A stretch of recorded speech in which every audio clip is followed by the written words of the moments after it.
All right, There here we we are. go. We're good. We're live on the radio.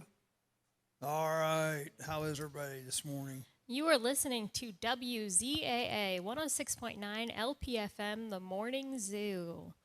You can tune back in at 10 a.m. to listen to oldies if you don't like listening to current events. That's right. And talk radio shows.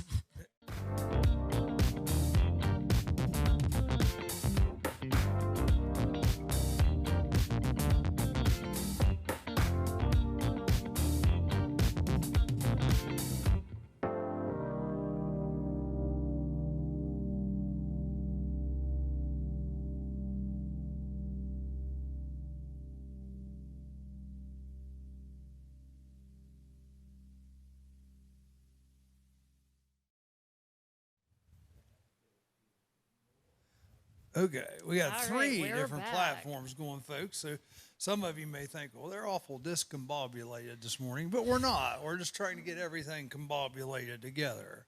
Because we got my Facebook Live we got going first, and we got the radio going. We got the radio And over the now air. we We've got a recording that's going on YouTube. It's crazy, folks. Happy August 11th, everybody.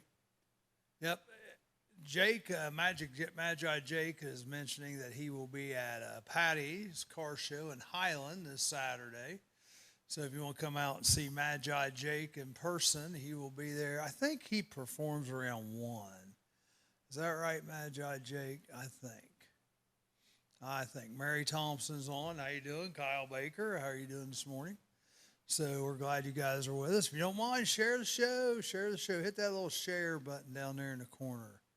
And share it to some of your friends or share it toward, some of your favorite pages. Like I'm going to share it to my group, Keep Calm and Chaz on. I'm going to share it to your group too, Magi Jake, since you're on here. Last week we had a nice deal with Natalie here from Tupperware. Thought it was very good. Yeah, she came and did some cooking, and Charlie loves to eat, that worked out well for him. Yes, it did. Well, you didn't eat any, did you? No, I have really strict dietary restrictions, so. I know, which is not good, So anyhow, we're no eating today. Let's see, Mike Bertie. Good morning, Charlie. This is Mike. I was just watching CBS News, and our Governor DeWine is going to speak at the National Democratic Convention for Republicans for Joe Biden. What do you think about that? Wow. Did you catch that? DeWine is going to speak for Joe Biden. According to Mike Bertie, he says, good morning, Charlie. This is Mike. I was just watching CBS News, and our Governor DeWine is going to speak at the National Democratic Convention for Republicans for Joe Biden. What do you think about that? What's a National Democratic Convention for Republicans? And is he confusing Kasich with DeWine? That's what I'm wondering. Yeah, I was going to say. Because Kasich is going to speak. Kasich is going to speak. So, right. But he says it was announced that DeWine's going to be there, too. So I don't know. I don't know. Mike's going to come in on the show one day. He is he's not World War II. He's a veteran of Vietnam. Vietnam veteran is going to come in and speak one day with us. We're going to have to look into that. I do think Kasich's going to speak. I do know that. Kasich is going to speak, Yeah, I don't know about DeWine. I don't think that's true. I've not heard anything about DeWine speaking. That's hot off the press, but it wouldn't be surprising. No, I mean, we all know DeWine's a rhino. That's for sure. It wouldn't be surprising at all. Well, I've got a whole laundry list here of stuff today. I got a ton of stuff for us to touch on. So we won't be able to talk about it all in 3 hours. Oh, probably not. This is a long list, folks. Yeah, I mean, page is full. 2 hours and a half. Yeah, 3 hours, 2 hours and a half. I do think DeWine's doing a press conference today, so maybe we'll get some more information on that. And that's supposed to be on schools. Yeah. Yeah. But we all know he likes to hear himself talk, so. Man, he has since all this has started. So Rob Hopkins, how you doing? I heard that Bill Raybeck, who does a political show and a sports show on WZAA, was saying that going back to East Clinton, he thought, because he didn't want to wear a mask, that he would wear a shield. But they've told him that shield's not going to cut it. If he wants to wear a shield, that's fine. He must also wear a mask underneath the shield. Right. But he has to wear a mask. So I guess he's not going to get out of that. Is he going to need a sub? I forgot to bring my mask in. Did you guys see my new mask on Facebook? Oh, the Trump mask? Yeah. That's Trump pretty cool. 2020, We told yeah. him he could borrow one of the tents. You know, we have the Campus Nation tents that we pop up for the Yeah. cameramen. Yeah. He could wear that in the He classroom. could just be in the bubble. He could be in the bubble. Because it's There you completely enclosed. So speaking of that, in the That'd be classroom, and that no one would have to worry we're about his meeting germs. with the folks over at Clinton Massey on Thursday and talking to them about live streaming on Friday nights their football games. Cool. And I don't know how there's this 6-game schedule. I don't know how it's going to work out because I don't know whether it's 3 games at home, 3 games away. Probably. But if that's the case, then there would only actually be 3 games that we would stream live from the Falcons field there. But we might still be able to travel to the other 3 schools and do our streaming there. Yeah, it'd be a little different But situation. again, the 6-game schedule's been proposed, I guess, by OSHA. No, High school. Ohio High School Ohio Athletic High School, Association. but not so far approved by the health department or the governor. So Well, technically, we're not it's sure the health if department. this is going to go through or not, and No. actually. We might hear be more about played. that with the school stuff today, as far as if they're going to. And Right. you know, once again, if that is the case that we play football, there's been some question about college football and the Big Ten and. Did they vote last night? Does anybody know? Because they were supposed to maybe I know vote. that some of them did vote while I was they in voted grad school. Sunday. Yeah, it was Sunday. In that they class voted. last night, the conference that UCF's in voted that they are going to play. Yeah. Is that the ACU? I believe. That's I'm not sure. Cincinnati's conference. That's Cincinnati's conference? yeah. Are they in the? Let's see. Because they've switched conferences several times in American. the last few years. It was an American Yeah. conference. So that might be the They are AC. for sure going to be playing. Well, so. what I had heard was the Ohio State Buckeyes want to play, and Ryan Day had even floated something about playing in the SEC. Right. If they weren't going to play in the Big Ten, Right. so Yeah. I could see that happening. Yeah, they are talking about, switching conferences for a year if the Big Ten decides not to play. Jim Harbaugh has come out. Which I'm not a big Michigan guy, but I'll agree with him here. He's come out saying, definitely they should play. Yeah, the actual 2 schools that voted to play versus not to play, because there are 14 schools, 2 of them voted to play, and the other 12 voted against playing. Ohio State and Michigan both voted to not play. That was Sunday. And then the 2 teams that voted to play, I think that, I'm trying to think, Iowa and Purdue, or I think it was or Indiana, but anyway, there were 2 teams that obviously were not, big drawing schools as far as the big part of the Big Ten. But I know Rutgers is probably just as happy not to play football this year in the Big Ten. So if Ohio State were to leave the Big Ten for a year and play in the SEC, that would probably present some problems. They might just like it down there. Yeah. well, for example, you've got these big name schools like Ohio State and a lot of the SEC schools that make most of their money off these cable contracts, and they could survive on just, doing the TV games. But you've got these smaller schools like UCF that are in the smaller divisions that make most of their money off ticket sales. So I don't even know how they're keeping going to you awake, survive Charlie. just doing televised games with no one in the stand. So I don't even know why they're going to play.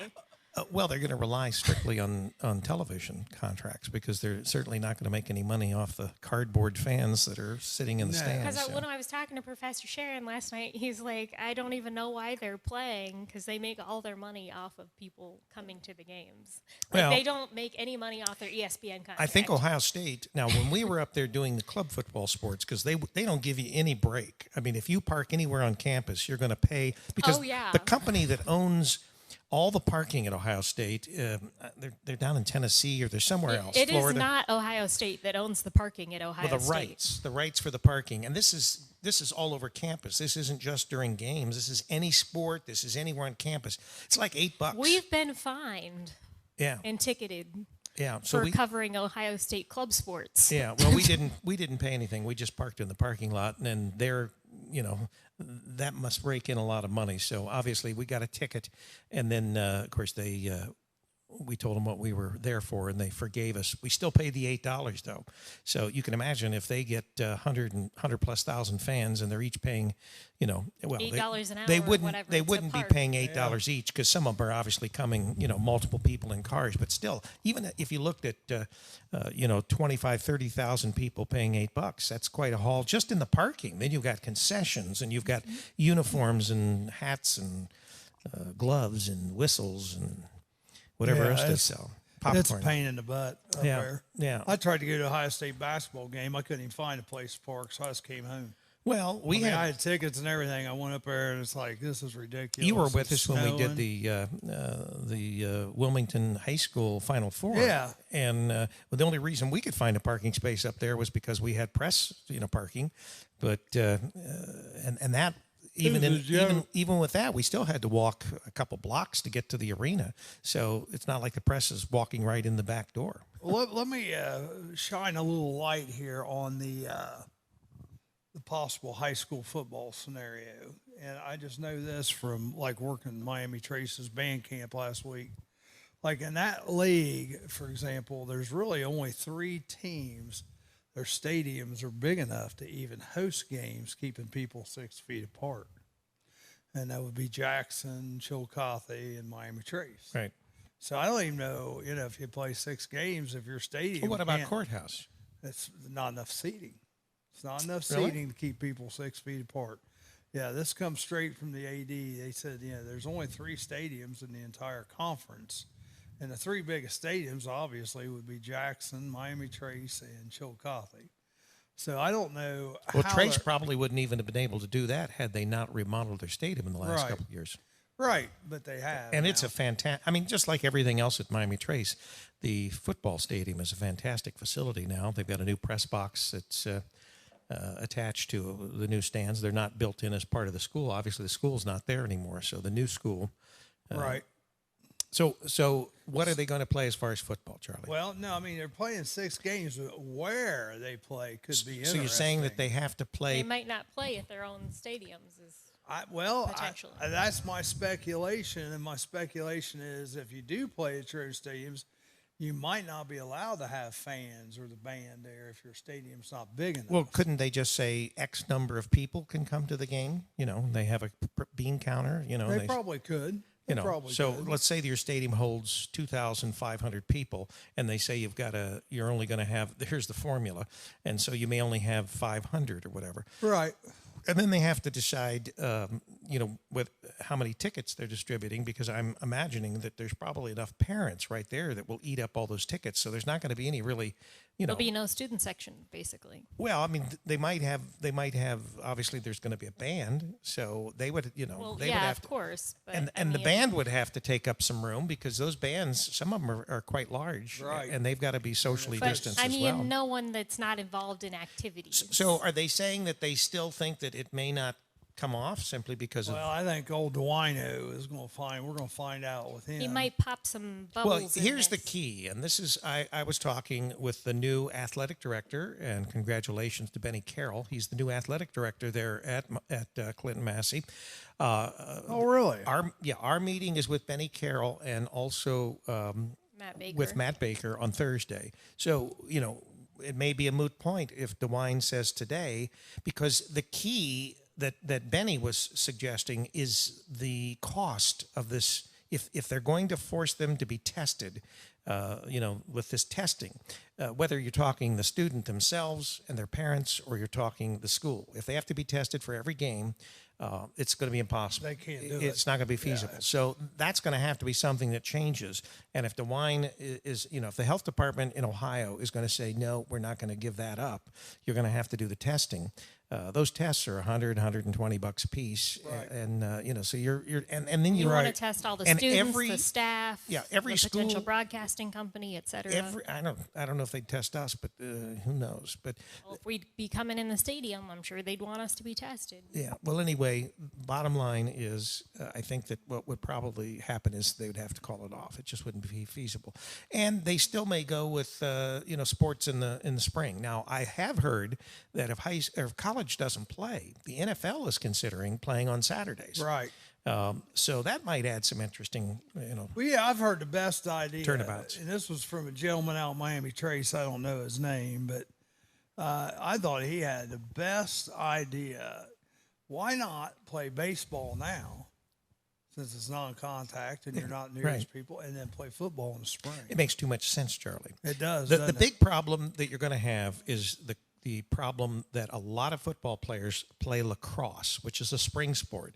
So if you move football to the spring, they're going to have to choose between lacrosse or football. You just move all the spring sports and switch them. But lacrosse is a contact sport. It's too late now because some sports have actually started. Yeah, tennis has started already. Yeah, I don't know whether they've actually. I don't know whether they've had like what they would consider league or whether this is just all warm ups and they're. No, they've had matches already. Tennis and golf. Well, they're playing golf, so I mean, I don't know why you would just say no fall sports after they've already proven, that they're playing golf. Yeah. And well, that's where it comes down to non-contact and contact. Yeah. So we have several people commenting and watching here. Joey Mossberger asking, "Am I sleepy?" Yeah, I am for some reason today. Yeah, Charlie's got lack of oxygen there. Well, he keeps three open. of us aren't feeling the greatest today, but we'll get into that Kim, more later. she's out on some personal business, so we're sort of like a small zoo today. Deborah Shanton Van Meter is watching. How you doing, Deborah? Richard Keach, how you doing, Richard? Natalie Rhodes from last week. Natalie, yeah. Jack Southworth is watching. Levi Matthews. Yeah, no, I'm okay, Joanne. All three of us are just kind of like a little bit lethargic today. It's like we tied one on last night, but instead of alcohol, Sydney did. It was like too much food or something. I don't know. Well, Sydney was up like at what was it? We say 11:30. I was. She has a 1-hour school. class. Okay. Online. So for those of you who don't know, I'm in graduate school and I had class Second last time. night. I'm getting my second master's degree, so I was in class. It started at 9 o'clock. I ended up in class until about 11:30, and so I think her professor likes her. anyway, so Everybody I was talking likes to my Sydney. professor and another one of my cohorts until about 11:30. My class, yeah, it was only supposed to be an hour, and we ended up going way over. And yeah, I thought, what the heck is going on here? There's, it's already a 9 o'clock at night class, and then it goes till 11:30. Yeah. Well, you had an interesting day there, didn't you, Sydney? Yesterday, I don't know how much you want to let everybody know yesterday about was that. A long day. But so you gonna be okay? You gonna live for another day or two, or what? I hope so. I mean, I might go blind first, but I think that probably, if anything, the results of, actually the test was Monday? so if you're listening last week, I told a brief story about having an MRI of my brain. It's not the first one she's had. So I was having an MRI of my brain because I have a brain tumor, and She had a brain tumor. I had a brain tumor. But you and have one the also. brain tumor grew back. Well, we found that out yesterday.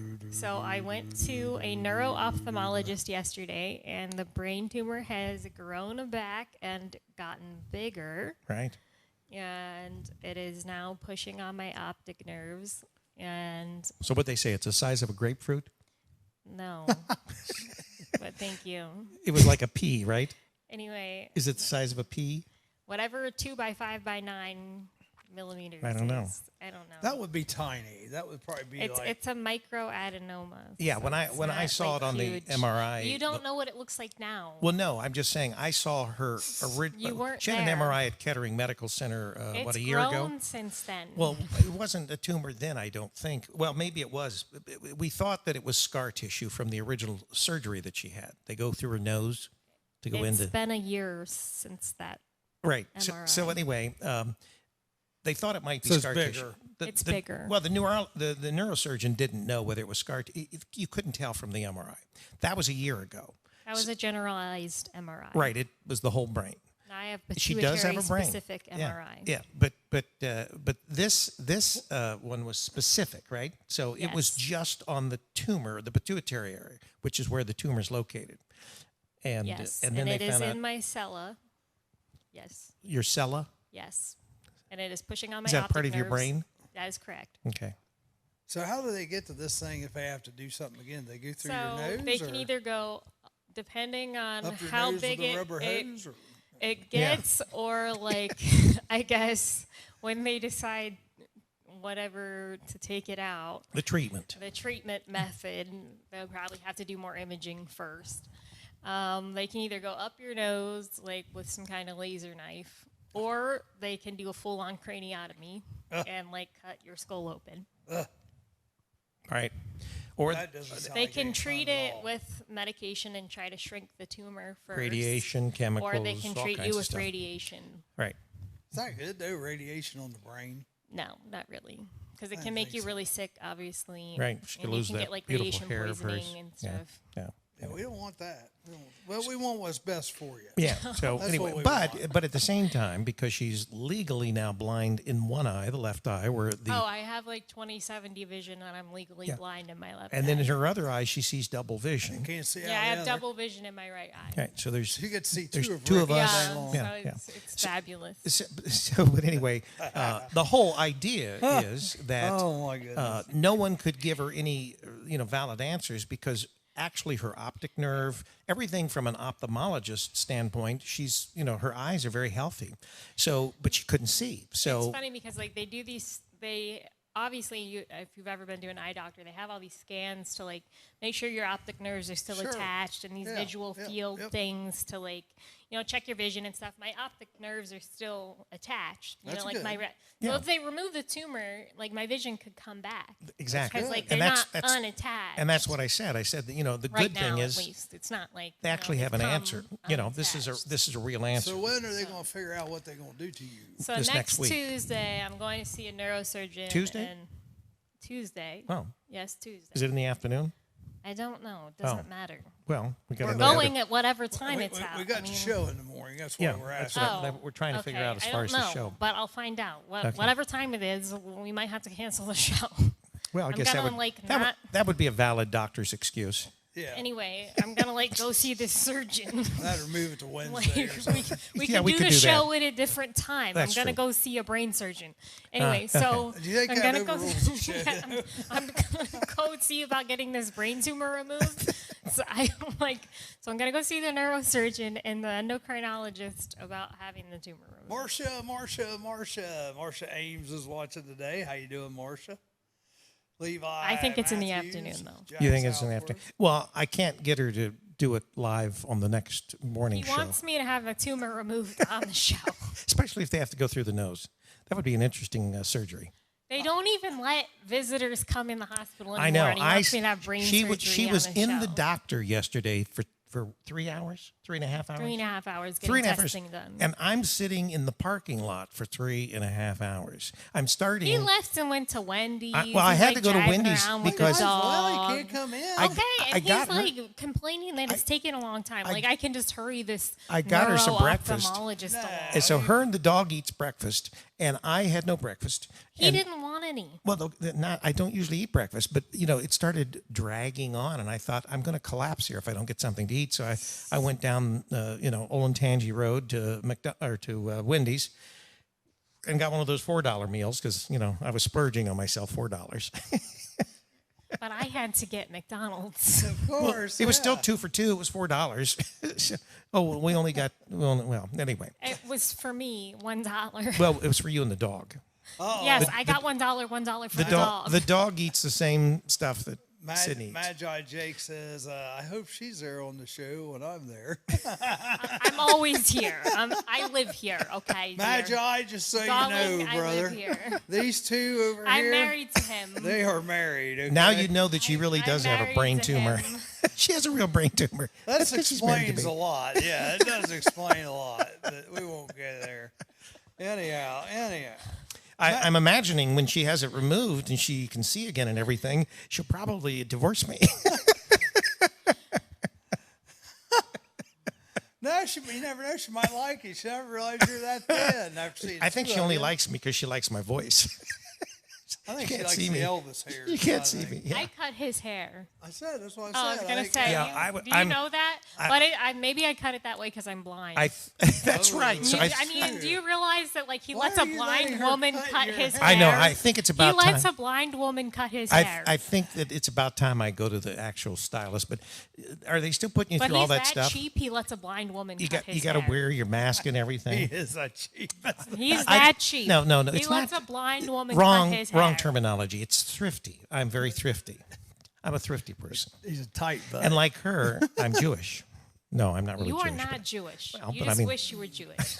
That's why you married a Jewish woman. That's it. That's it. L'chaim. So anyway, let's change it. Let's move on. Let's move on. Well, I got some local topics here. What do you think about the guy hitting the goalpost there at CVS this week? in What Wilmington? was up with Oh, that? you mean and like through the running door? away? Well, was he a criminal? What was was up he with fleeing that? the scene, or was he? Yes, Did he he have a was running medical away. condition? Well, no, I don't. I never heard the end of the story or whatever. The end of the story's not out there. I've heard a misnomer, and I will not spread the rumor I've heard on the air because I don't think it's correct. So, So in other words, there's only speculation. out yeah, there. there's speculation. Well, they took the guy to a hospital. They took him to Clinton Memorial, and they took him to a real hospital somewhere. So he's not at Clinton Memorial anymore. They should have just left him there because the justice system would have prevailed. Probably. Well, They'd have okay, killed him. and there was a But, lady anyhow. with 2 children, and they were in the lobby when he went into it. Yeah, wait a minute. We got. I have to have a pause here because somebody just come on that's watching. Brian Lansing. I'm gonna throw this out here right now. Do you owe Charlie money? No, Brian Lansing is a quick. I think it's called Quick Draw. I'm not sure if that's the name. He's a tattoo artist down Hillsboro. He does great work. And Brian Lansing, if you'll sponsor the show one day, and if we can get some donations, I will let you on the show. Since you want to do you're something gonna live, you're gonna let him. Since you want to do You're gonna something let him. live, I will let you put a mistletoe tramp stamp on me. Tramp stamp? Yeah, during a live Mistletoe? video. Mistletoe tramp stamp. Oh my gosh! But we'll have to go remote. You up to going remote down there for that? So I is would this be is up this to going remote to is this see this. the tattoo shop right there in town? It's I think it's Blue- a quick draw. No, this is in Oh, Hillsboro. in Hillsboro. Hillsboro. Oh, okay. I think I've it's got my cities mixed I up. think it's quick draw is what he calls it. But Quick anyhow, he does great work. He did my wife's Ghostbuster Slimer tattoo, which is really neat. So hopefully he's still watching. Well, so before Brian Lansing, you figure that we get out. into the next topic. Yeah, that was a topic. Me getting a tattoo. I know. but Mistletoe before- tramp stamp. Live dive- video. Now, aren't tramp stamps placed? above the buttocks. Yeah, get it? Mistletoe. And that's why it's a mistletoe. That's why I want mistletoe. He wants see? someone to kiss his And, booty. and you're going to Smoochy, put that on your smoochy. body It's just for fun. I think it would be a for good fun. show. It's going to last the rest of your life, Charlie. Do I ever have to see it? Well, that's true. Well, you are listening to WZAA 106.9 LPFM in Jeffersonville, Ohio. And it's This is the it's Morning Zoo. It's exactly 8 It's o'clock. 8 How did you know a.m. that, Sydney? You're liking that. How did you? You're liking that, aren't you? Right. Well, we're never going to do it again because Yeah. my clock will be back on my desk next week. She gave us crap about stealing her clock for Yeah. the show, and yet she's the first one that uses it. Right. Yeah. Well, I do the announcement. Yeah. Of course she does. Yeah. I'm the only one who ever does it. Yeah. At a future magic show, if it's okay, I can do the fire magic. You ain't doing the fire magic in here. You Jay. ain't doing any fire magic in my You can't studio. burn down boo-boo. the house studio. But, Sorry. Well, we we're do have outside. No, fire. We have No. sprinklers. honey. Our You don't want studios. sprinklers going off. It's sprinkled. all this No. electronics. Well, now usually the sprinklers only No. only one of them will go off. They don't all go off when one of them's Oh, activated. that's great. Just Oh, let some of the place catch on fire. Well, I don't know if we have a sprinkler. Yeah, we've got one that's pretty close. Well, no, we got one right above us. Yeah. Okay. Okay. Still no fire magic. Brian Lansing, I don't know if he called any of that, but we'll have to find out. That'd be a fun show, wouldn't it? Yes. Fire. No, good. No, down there, get the tattoos tattoo. on Charlie. There you go. We could do the show. It's funny. You guys could be looking that way. He could be tattooing my back in the middle. It'd be hilarious. There you go. Yeah, I'm certainly not going to want to watch you See have a my tap. plumber's crack. So this is what we would do live on the air. It's a good thing. It's a good thing that the video is on How internet. many people like to see that? If you're out there on Facebook, We would be fined make sure you comment. $15,000. Yeah, I want to see Charlie get a mistletoe tramp stamp live on the air. It's not on the air. Is where they're placing it. They're placing it live on your. Mistletoe tramp stamp On your, the lower back. Is that at the lower back? So everybody can kiss mine. Well, I mean, when we did the thing for charity a couple years back, and you dyed your hair pink, and that was one thing. But That was fun. this is not going away. It's not going to like wear Well, we off. did this tattoo live, remember? Yeah, but that was at a different place. It was. Chris I Balls did that, didn't he? I saw Brian Lansing on there, so I thought I'd give him a shout out. Because, it would be worth that in advertising alone to have us down there. Yeah. Because then he could show off some of my wife's work that he's done and some of the other stuff. So, but I don't know if he's still on there or not. I see 5 people. I'm betting he checked it and then left. Maybe he'll come back. I bet he may come back X-rated. since we're talking about him. He may come back. Well, let's see. So CVS, all I know is a car was going like 90 miles per hour. It hit a pole. It took out some bushes at the prosecutor's office. And somehow he landed that thing right in between the door. And, there was a young lady that got hurt. I think she might have broke both legs that was in the store. Well, there are 2 little Yeah, kids I with read her. that she's going to be in the hospital for like the next 8 weeks. Yeah. So we hope she gets better. But so, once again, we don't know why he lost control or why he was driving so fast. And I don't want to go into what I know, because what I know, I don't think This is just hearsay? factual. Yeah. Okay. Yeah. But anyhow. Well, that's an addition for Clinton County Exposed, so we won't do that here. It will be out, I'm sure, on Clinton County Exposed. And, Probably already has been. And some of the information I got was from the Clinton County Exposed. Sydney, what are you doing? That's why I Trying to fix my hesitate. shirt. She's got that. She's in the mirror. Yeah. Did you hear that the auditor's office shut down because of COVID-19? The Clinton County auditor's They're office not- is closed. Does that Taking mean we people's don't have to money pay anymore? property taxes? The auditor. Yeah. Oh. Yeah, auditor. So anyhow. So does the auditor handle marriage licenses and things like that? Is that where we went to get our No, that's marriage license? probate. Yeah. That's Okay. different. That would Well, be I know- Chad Carey. I know and that- Chad Carey is the probate judge and or handles that, but Yeah. is he's not the juvenile judge anymore, is he? Is he still Yeah. juvenile Yeah, he's juvenile and probate. and probate? Yeah. Does he get more money for that? Like I extra money? don't know if he gets like more money or not for it, but he feels like he's making a difference there, because Chad and I are friends, and he says he feels like with the young people he's getting a hold of them early enough to where maybe he can change possibly some lives, which that's a good thing. Well, Chad and Mike, both municipal judges at the time, were always known to be very fair judges. So I'm sure at the juvenile level, he's extending that fairness, and trying to maybe turn some of these kids around. Ryan Haynes is watching. How you doing? Magi, what's the best price for her? So it's just like anything. It's, the nicer it is, the more money it's going to cost. But you can get a decent one for usually $2,000 to $3,000. I just sold one in that price range. So is he dying to get one? Yeah, he's dying to get one. Well, he's got the magic show. It'd be perfect for his act. A hearse So, with magic? yeah. Oh. That way you can think about how he can make it disappear. The hearse? Yes. How would you make it disappear? He calls himself like the caretaker. He's like Okay. Well, that mansion. makes sense then. The mansion, the caretaker. He also wanted to know, did anybody get any wind damage out here yesterday? Well, I didn't see anything as I went out to look around, but last night it really because I saw some pictures from Iowa, and there were some grain bins, these huge ones that we see here, and they were just all blown over, No, and there was corn all over the place. What was this? They called it a Doricho or Something a like that. Dorito or Yeah, something like that. it's like Did you see that? Doritos or something like Yeah, that. Doricho or something. DER. And I forget what.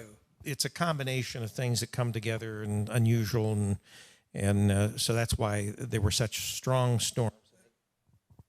50 miles. And they move fast, yeah. 50 mile per hour winds, they said on that. derecho. Well, because we're here in the studio, and you can hear the rain and you can hear the wind a lot more because the metal roof. Right. It's a lot more apparent. But I don't think that the wind was that bad here in Jeffersonville. I don't know about other places.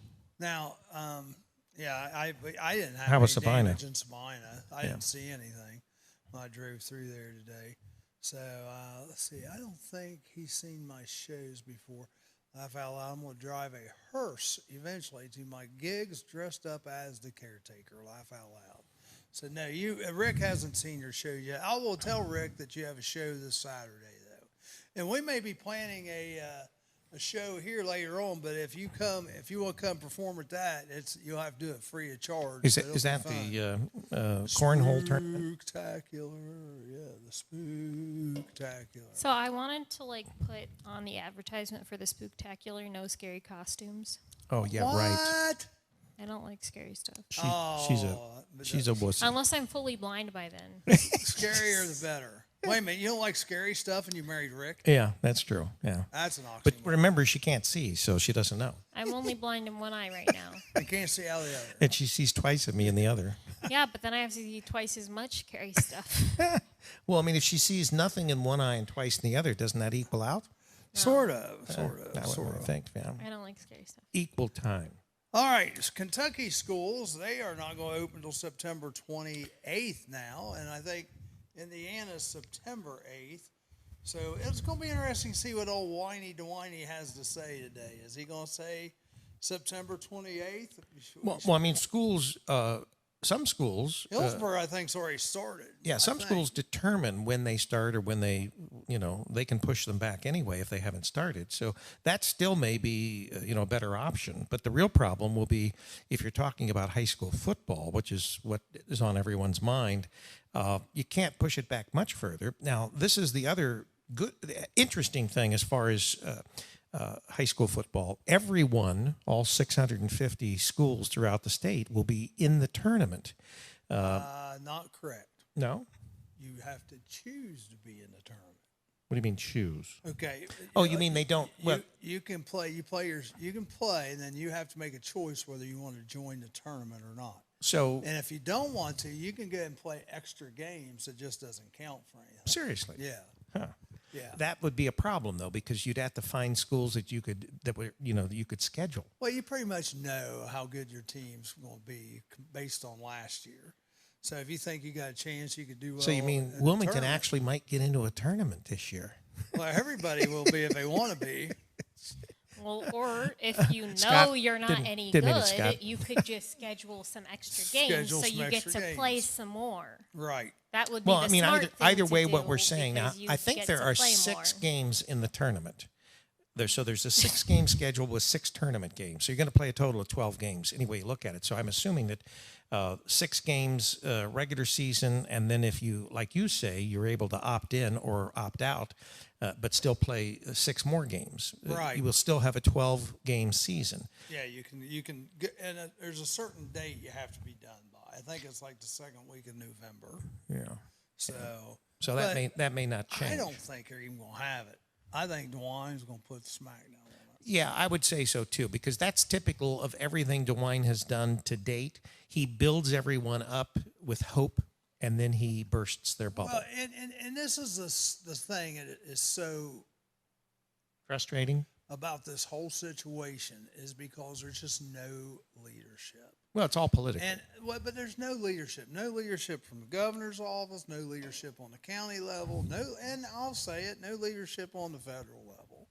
I mean, Trump says things, but except he doesn't really go the along feds with have, unless he declares certain things at the federal level, which he could. But see, the problem once again is we were seeing this originally, which was the smart thing for DeWine to do, taking it county by county and saying, okay, if there are hot spots, we can deal with it, but the whole state doesn't suffer. Well, at the federal level, consider it the entire country. We're seeing states, particularly out west, that have not really been impacted by this. Why shut a state down with the rest of the federal, system because the president mandates some order? And Well, I don't even know if it's so much the president mandating, but the president can come out and say, "Look, here's what here's what we can come to as an agreement for a country." Congress can't even agree. How the heck are you going to come to anything as far as the country? He don't need to mess with Congress. He can just do his common sense has got to prevail. Put out the guidelines. So, Charlie, if you were president, what would you suggest? What would I suggest? First of all, if you're in a city of 100,000 or more, here's your set of rules. If you're out in a rural area, here's your set of rules. And once we hit these levels, then we can we can ease up the rules. Okay, so has all mine's going to be based wholly on population. That's one thing I did like when they did the color-coded counties, because that made a little bit of sense. Okay, but what about the fact that it seemed like big cities like New York were actually decreasing their numbers, then all of a sudden the little rural areas, all those numbers were increasing. That's why you have this big set of parameters to go by. I think Everybody it's all caca, because the bottom line is that these numbers started increasing, but the deaths didn't. And the hospitalizations were not rising dramatically. The only thing that was rising was the infection rate, which means they were finding because they were doing a lot more testing. Right. We were testing no one at the beginning. So obviously we didn't know how many people had been infected. And that's the other confusing part of this. So base your information, base all your rules and guidelines off of hospitalizations. Yeah, I think and there needs to be some ratio as to Well, they weren't even reporting hospitalizations the information and the number of deaths. But now what I heard was they're not going to bring up the deaths. And that would be, to me, the most important part of the whole thing. How many people are dying from this? Time out, though, a second. And here again, it goes back to the no leadership part. What they tell you can't believe, because we've heard this for the last 3 months. Because they're also counting every positive 4 times, and also why are we counting antibody tests also with every positive test? But I had COVID. So yeah, COVID exactly. Yeah. So you don't even know the deaths are correct. You can't trust the numbers. Plus, DeWine just shot himself in the foot on this testing. You mean when he tested positive? Okay. Because here's the thing that really just eats my Wheaties is this. You, Sydney, me, we take that first test, by God, we're quarantined for 2 weeks. We ain't going to get a second test or third test. We got to go, go away for 2 weeks. Right. He gets another test and he's fine. Well, if he takes 3 or 4 more tests. He took 4 tests, a total of 4 tests. Yeah. So what I'm getting at is... all in the span of just a few days. But if this test is so great, why does he need to take 4 tests? Well, if it's so accurate, because they got to make sure he's not infected.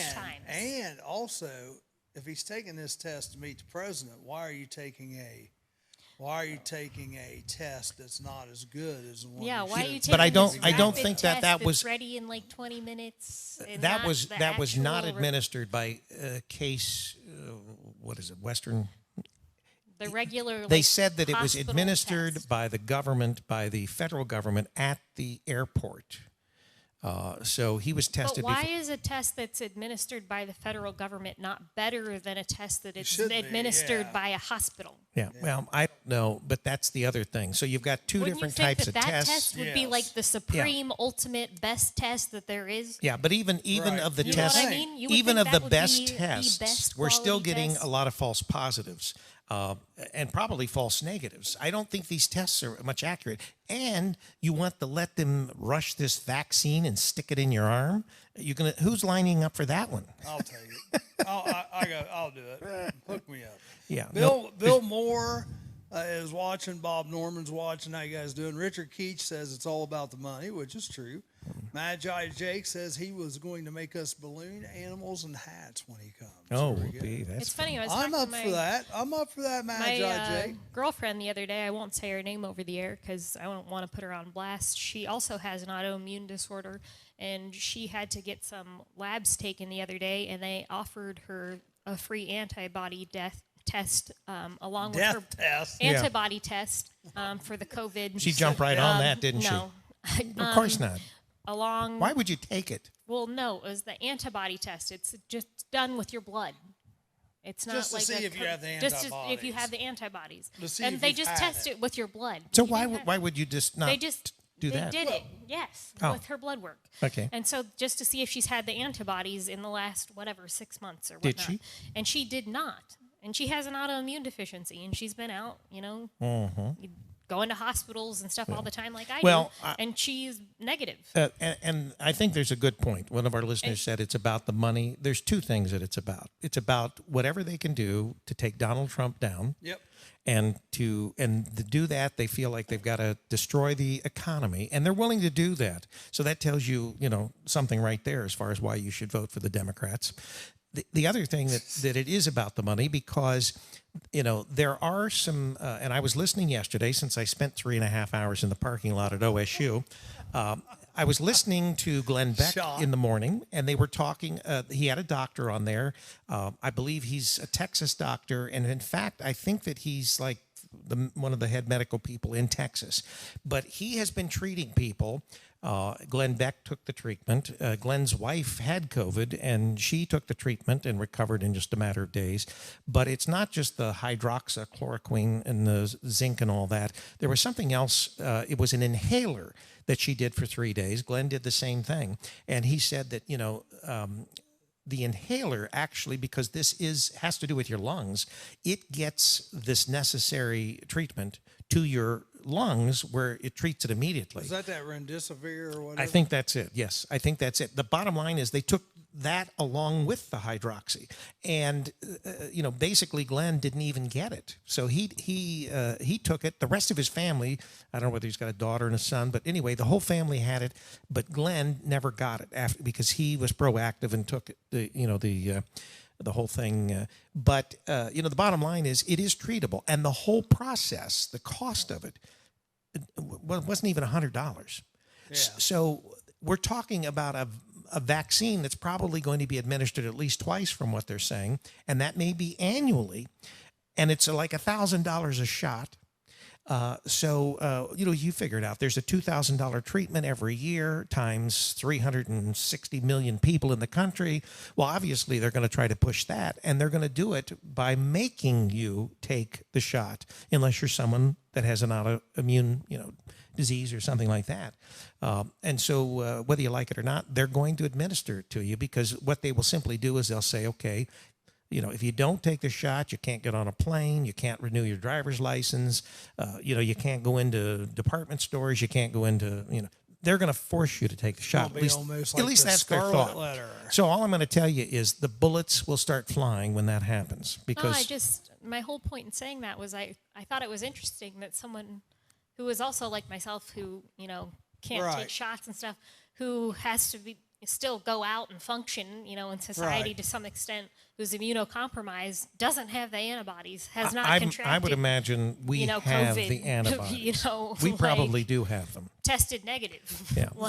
Because I would say we've been exposed to it. We probably had it in the early stages. At least it seems like I thought that we had it. It was like a cold, and it lasted unusually long. But, we got through it and, got to the other side or whatever, and we're here. And I think that, but, we were one of those essential workers because of being, part of the press, and we were out. We were at some of the protests, and, we didn't stop, working. And so I think that that's the whole idea. They talk about herd immunity. Of course, the left's big talking point is you can't get herd immunity from being exposed to it. You get herd immunity by enough people being vaccinated. So they're back to the money aspect of it. Keith Rose watching. How you doing, Keith? Magi Jake says the test sucks. Laugh out loud. It's really uncomfortable. Well, Oh, it's yeah. kind of funny because I've actually asked to be tested, and they say because of my brain tumor, they can't test me. I mean, because literally, they stick that thing almost back to your They stick that brain. thing up in your Nasal cavity. nasal cavity Yeah. up towards your brain, and they're like scared they're gonna touch my brain tumor with I it. think I'd rather have And a I'm like- prostate exam. Maybe we I could. passed out the first time I had one of those. Oh my gosh. Bend over, son. I'm like, why? Charlie, maybe we could have that live on the air along with your tattoo. No. since Let's they're not. working in Let's that not. area. How about maybe let's just stick to a yoga class? I got to draw the lines. I like the yoga class idea too, which I've been doing some You've of your been doing your exercises. exercise. You've been stretching. Sydney's hooked me up with some exercise. I have been doing some, not as good as I need to, but I was busier than crap last week. So, No, that's but good. I It's always have good to done be busy. Some of it. I'm going to start them today. I think start doing a regiment. Yeah, that's I've what they got always loose say. weight. I put on some I'll start weight. right away. It's not After good. the show, I'm going to start it. Yeah, tomorrow. I'll next start it next now. Tuesday. Did you start it? Not yet, but I'm going to start. I'm going to start right after I've the show. actually started doing some of them. I just haven't necessarily. I tell you what I did, and you'll probably laugh at this, but anyhow, Sunday I was at a car show, and my lower back, after sitting so long, gets so daggone stiff and sore when I get up. So, like when I got up for a while, I would start doing some of these things you showed me what to do, and my back didn't get sore at all on Sunday, which was great. So it worked. So I attribute it to doing those things, yes. Yeah, But gotta move. No, it's good because the more you move, then the less sore you get. I usually. didn't necessarily do it like the way you want me to do it, but I probably ended up doing it more, if that makes sense, because I just did it when I had the chance. Does that make sense? I like the one I like to do most is the knee things, lifting the knees. Well, you've always had problems with your legs anyway, haven't you? Right. Yeah. Yeah. My knees and ankles and like the way we're sitting now. That's the worst thing you can do for Yeah. your knees, sitting the way you are. You should kick your legs out. That's that way why you I don't- sit on a stool. She sits on a stool because I never gave her a real chair. The That's basic- also accurate. He doesn't like me to be comfortable. Well, got to keep her awake. She'd fall asleep if it's comfortable. The basic rules they should make is if they're sick, stay away from them. If they're healthy, you can be around them. Yeah, and we know that for the most part, young people don't get this. Now, they might be able to pass it on. So, I mean, if they Andy Bashir would argue with you. they on could that. take it back to grandma, I guess that's the thought. But to my knowledge, only 30 kids under the age of 12 has even got this in the whole United States. Yeah. So, I mean, but Andy Bashir says nope, no school September 28th. yeah, well, 'cause he's a kids can Democrat. get What do you this. expect? So, it's interesting how it seems like all these blue states are the ones that are being the harshest. And you can say, well, Ohio is supposed to be a red state, but we've got a rhino in the governor's mansion. So he's obviously he's got the same narrative that the rest of the Dems have, trying to get Trump out of office. I don't get it. I really don't. I tell you, you can tell when a president or a politician is doing a good job because no one really likes him.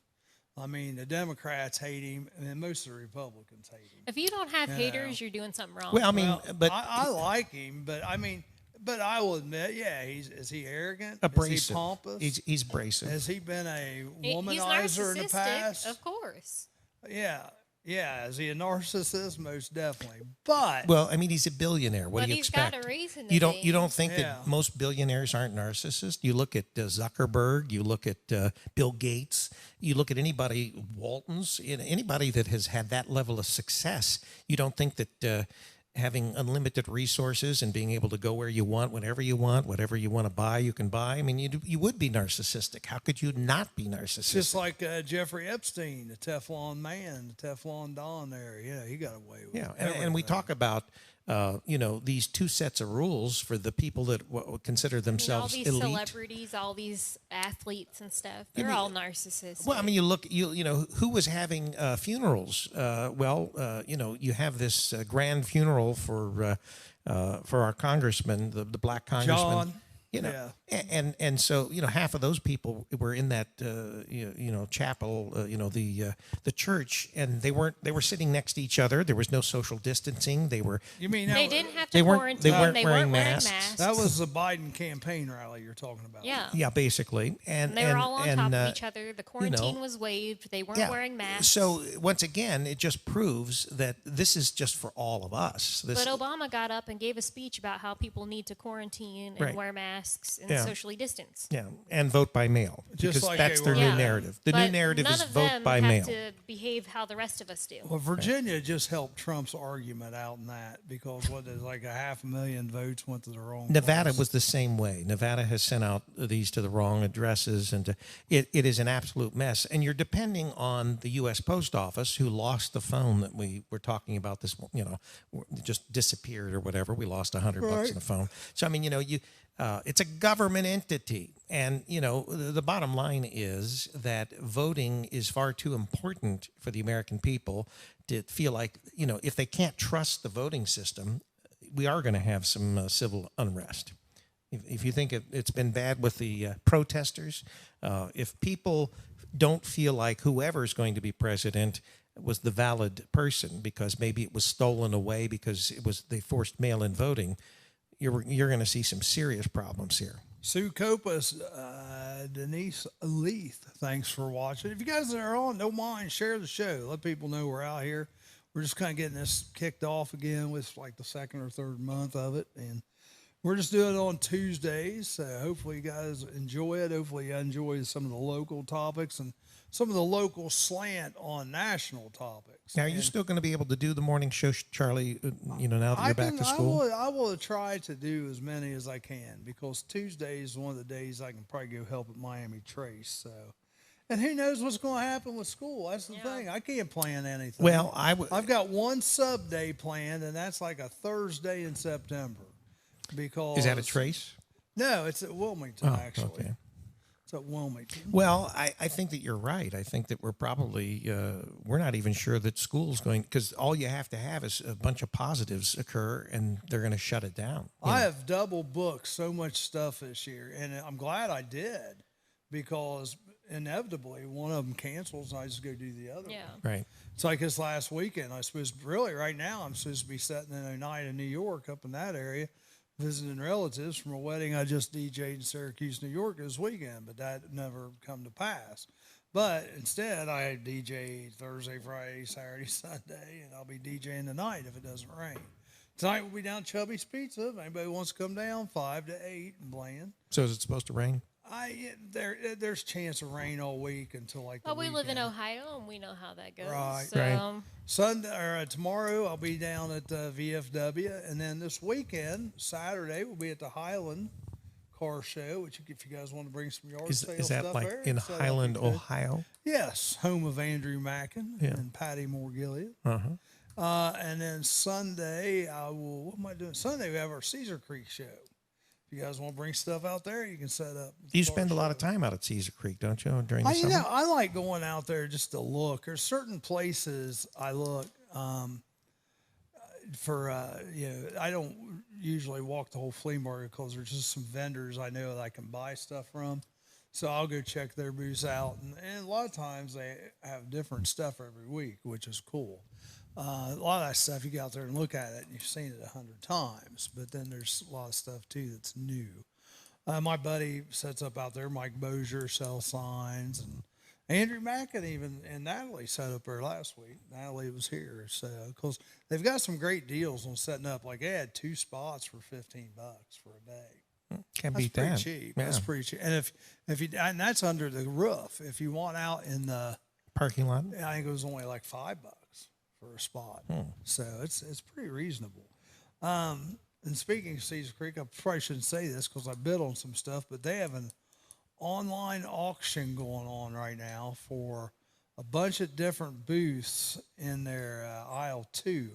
They sell a bunch of stuff on consignment out there, and they're selling the whole booth of stuff at one time. And we actually, Natalie and I and Mackin, we've all bid on a couple booths. So this is like, how long does this auction last? I think it's over. Oh, geez, tomorrow morning maybe. I think, or tonight. It might. It's here. It only goes. So what happens if you win? Do you keep the booth? No, you go in there and you got to clear it out. You got to clean it all out by a certain time because they make you put $100 deposit. Or you can rent it, right? You could rent the booth. No. No? I mean, They just want to get rid of it. They want the booth space. They want the booth space. You probably could go back and rent it, but the auction is just the contents only. Right. But that's everything. That's like there's a couple of booths out there that's book related. So you get the bookshelves and all the stuff. That goes Or if with it's it. clothing, you've got the hangers and Right. So this was stuff that they had taken on consignment, Yeah. and no one came to pick it up, or I'm not sure how that all works out. I know that sometimes they'll buy stuff on their own because 2 or 3 of the aisles there are just Cedar Creek either sells them for people on consignment or they end up getting them like if people don't pay their booth space for a while, they sometimes foreclose on them. Yeah. Well, I mean, it would make sense that if you had all that space at the flea market and you weren't able to lease all the space on a regular basis, that if you bought things and had someone run the booth, you would at least be able to generate some revenue out of the space besides whatever you generated from selling. Right. And we've been having, the little yard sale up at my office there, about once a month. And, Well, we want to do a live sales show. We're looking more and more at that. So, I try to pick up some stuff. If I can get it cheap enough, I'll pick up some stuff for my yard sale and let it go cheap. So, and speaking of which, when you think about that, when you guys want to come back up, we'll do another one. Right. So, anyhow, let's see. Oh, it's 8:32. It's, what is this? It's aren't you supposed to say it on the half hour too? There. No. There you go. No. You On the can hour. now. Well, it's the top of the hour when we legally have to say it, but this is WZAA 106.9 LPFM in Jeffersonville, Ohio, and I'm going by Sydney's clock. Yeah, Sydney's got a nice clock right there. Tim Ross, how you doing? They just want to make fun of me. Oh no, No, wouldn't do that, hon. No, we wouldn't want to do that. We wouldn't want to do that at all. Why would we want to do that? Everybody's fair here. I mean, I'm the guy talking about getting a mistletoe tramp stamp. So That's that's. let's think about this here a minute. Yeah, maybe you better reconsider it, especially live on the air. I think it'd be fun. I think it'd be funnier than heck. Put me some little mistletoe back there. Yeah. That way, if somebody smarts off to me, I can flash them my stamp instead of saying "kiss my butt." Then they'll look at my back, and go, "What the heck was that?" So you think you get more action around Christmas time? Sure, sure. Why not? Why not? Let's look at some other topics because I do have a whole list of stuff written down here. Lebanon High School. Lebanon's just canceled their fall sports altogether. They don't care what the state's going to do. Lebanon is in the G-Walk, which is the same as Centerville and Beaver Creek. Middletown has done the same thing. Middletown, They've canceled. Lebanon, yeah, they're all. But they're still going back to school. They're still going back to school, but they're canceled for right now. I heard a report last night that they are predicting at least, now listen to this, and this is kind of interesting, half of Ohio's bars could close permanently. And I got to thinking about this a minute, and this will be fun. We talk about this. Think about the bars that used to be in Wilmington that are no longer there. You owned Like one. mine? Yeah, you owned one. So Yeah. let's just see how many we can come up with. I'm kind of curious. About Let's this. see. What Wait a was it minute, wait a called? minute. The Let me old get a- wagon let me- wheel? Or Let me the- get a list here. Hang on. What was what was the one that was at the Escape? Well, the wagon wheel, but the Escape is still there. And then the Rusty Nail? Rusty Nail, yeah. Right. And Not to be Samuel confused with Walker's. the Rusty Keg. The one out it's still a bar, but it's not. Is the VFW, the What's the one that was out on the west side? old Lincoln Street exit. The one that was out on the west side across from Bill Marine. What was that? Oh, yeah. DeLuca's Dugout. Yeah, the DeLuca's Dugout. Dugout. And then, of course, you still have McDee's, right? So they're not open they're regularly. more of a are they? restaurant, dude. DeLuca's Dugout. The Stratosphere. Yeah, now the Stratosphere, believe it or not, and this was obviously way before I had Samuel Walker's, When I was I think I was about 20, 21, I actually, I came to Wilmington to look at the Stratosphere because it was up for sale. And I never obviously purchased it, but it was originally owned. What was the name of the pharmacy that was right there across, right next to where the Stratosphere was? There was a pharmacy that's now, if you look at the little alley that goes between the new city building, it's not new anymore, but the city building, and they had a dress shop in there for a little while. But anyway, that first space, I think, was where the pharmacy was. I think it was a pharmacy, and they also owned the Stratosphere. But the Stratosphere was like a really interesting bar. Were you ever in it, Charlie?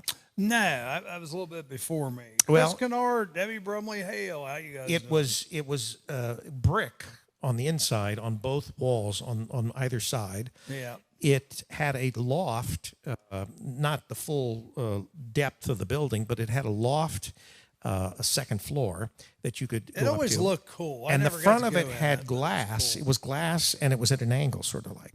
But I mean, it was a very interesting bar. So they were trying to sell it, and I came into town, and I had my little yellow Fiat Sports Spider, and I didn't realize, because I didn't live here, I was in Beaver Creek, but I was heading back home, and right there at Walnut, I didn't realize that there was a turn lane, and I tried turning left from the second lane over, and a car struck my car, but it was my fault, obviously.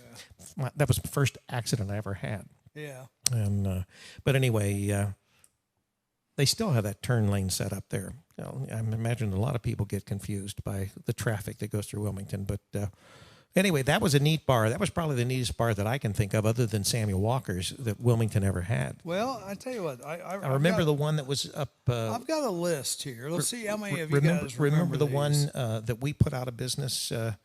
Of course, you had the biker bar, which was what was the name of that?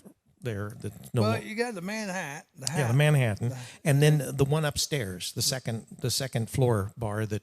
Well, you had the White House Lounge. Yeah, but what was the one? What was the one? What was the one on the second floor over there? 94 South. Yeah, and 94 South. Matt Crush operated that, and that was very popular until we opened Samuel Walker's. And then it was, and of course you've got a bar that's in the General Denver. So I mean, yeah, I'm not really talking restaurants. They serve alcohol there. Yeah. Rusty Nail, we said Samuel Walker's, Lincoln Street exit. Yeah, I'd been in the Rusty Nail before. I hadn't been in the building that is the Escape. I had never been in that until I ended up. With my partner there at Samuel Walker's, we went over and played some pool when we first opened Samuel Walker's. We just wanted to get away from our bar, and the same thing with Matt's bar. I went there.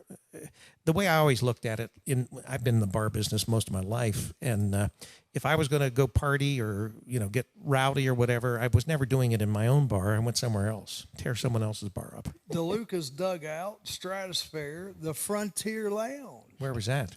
The Frontier Lounge was out where El Dorado is.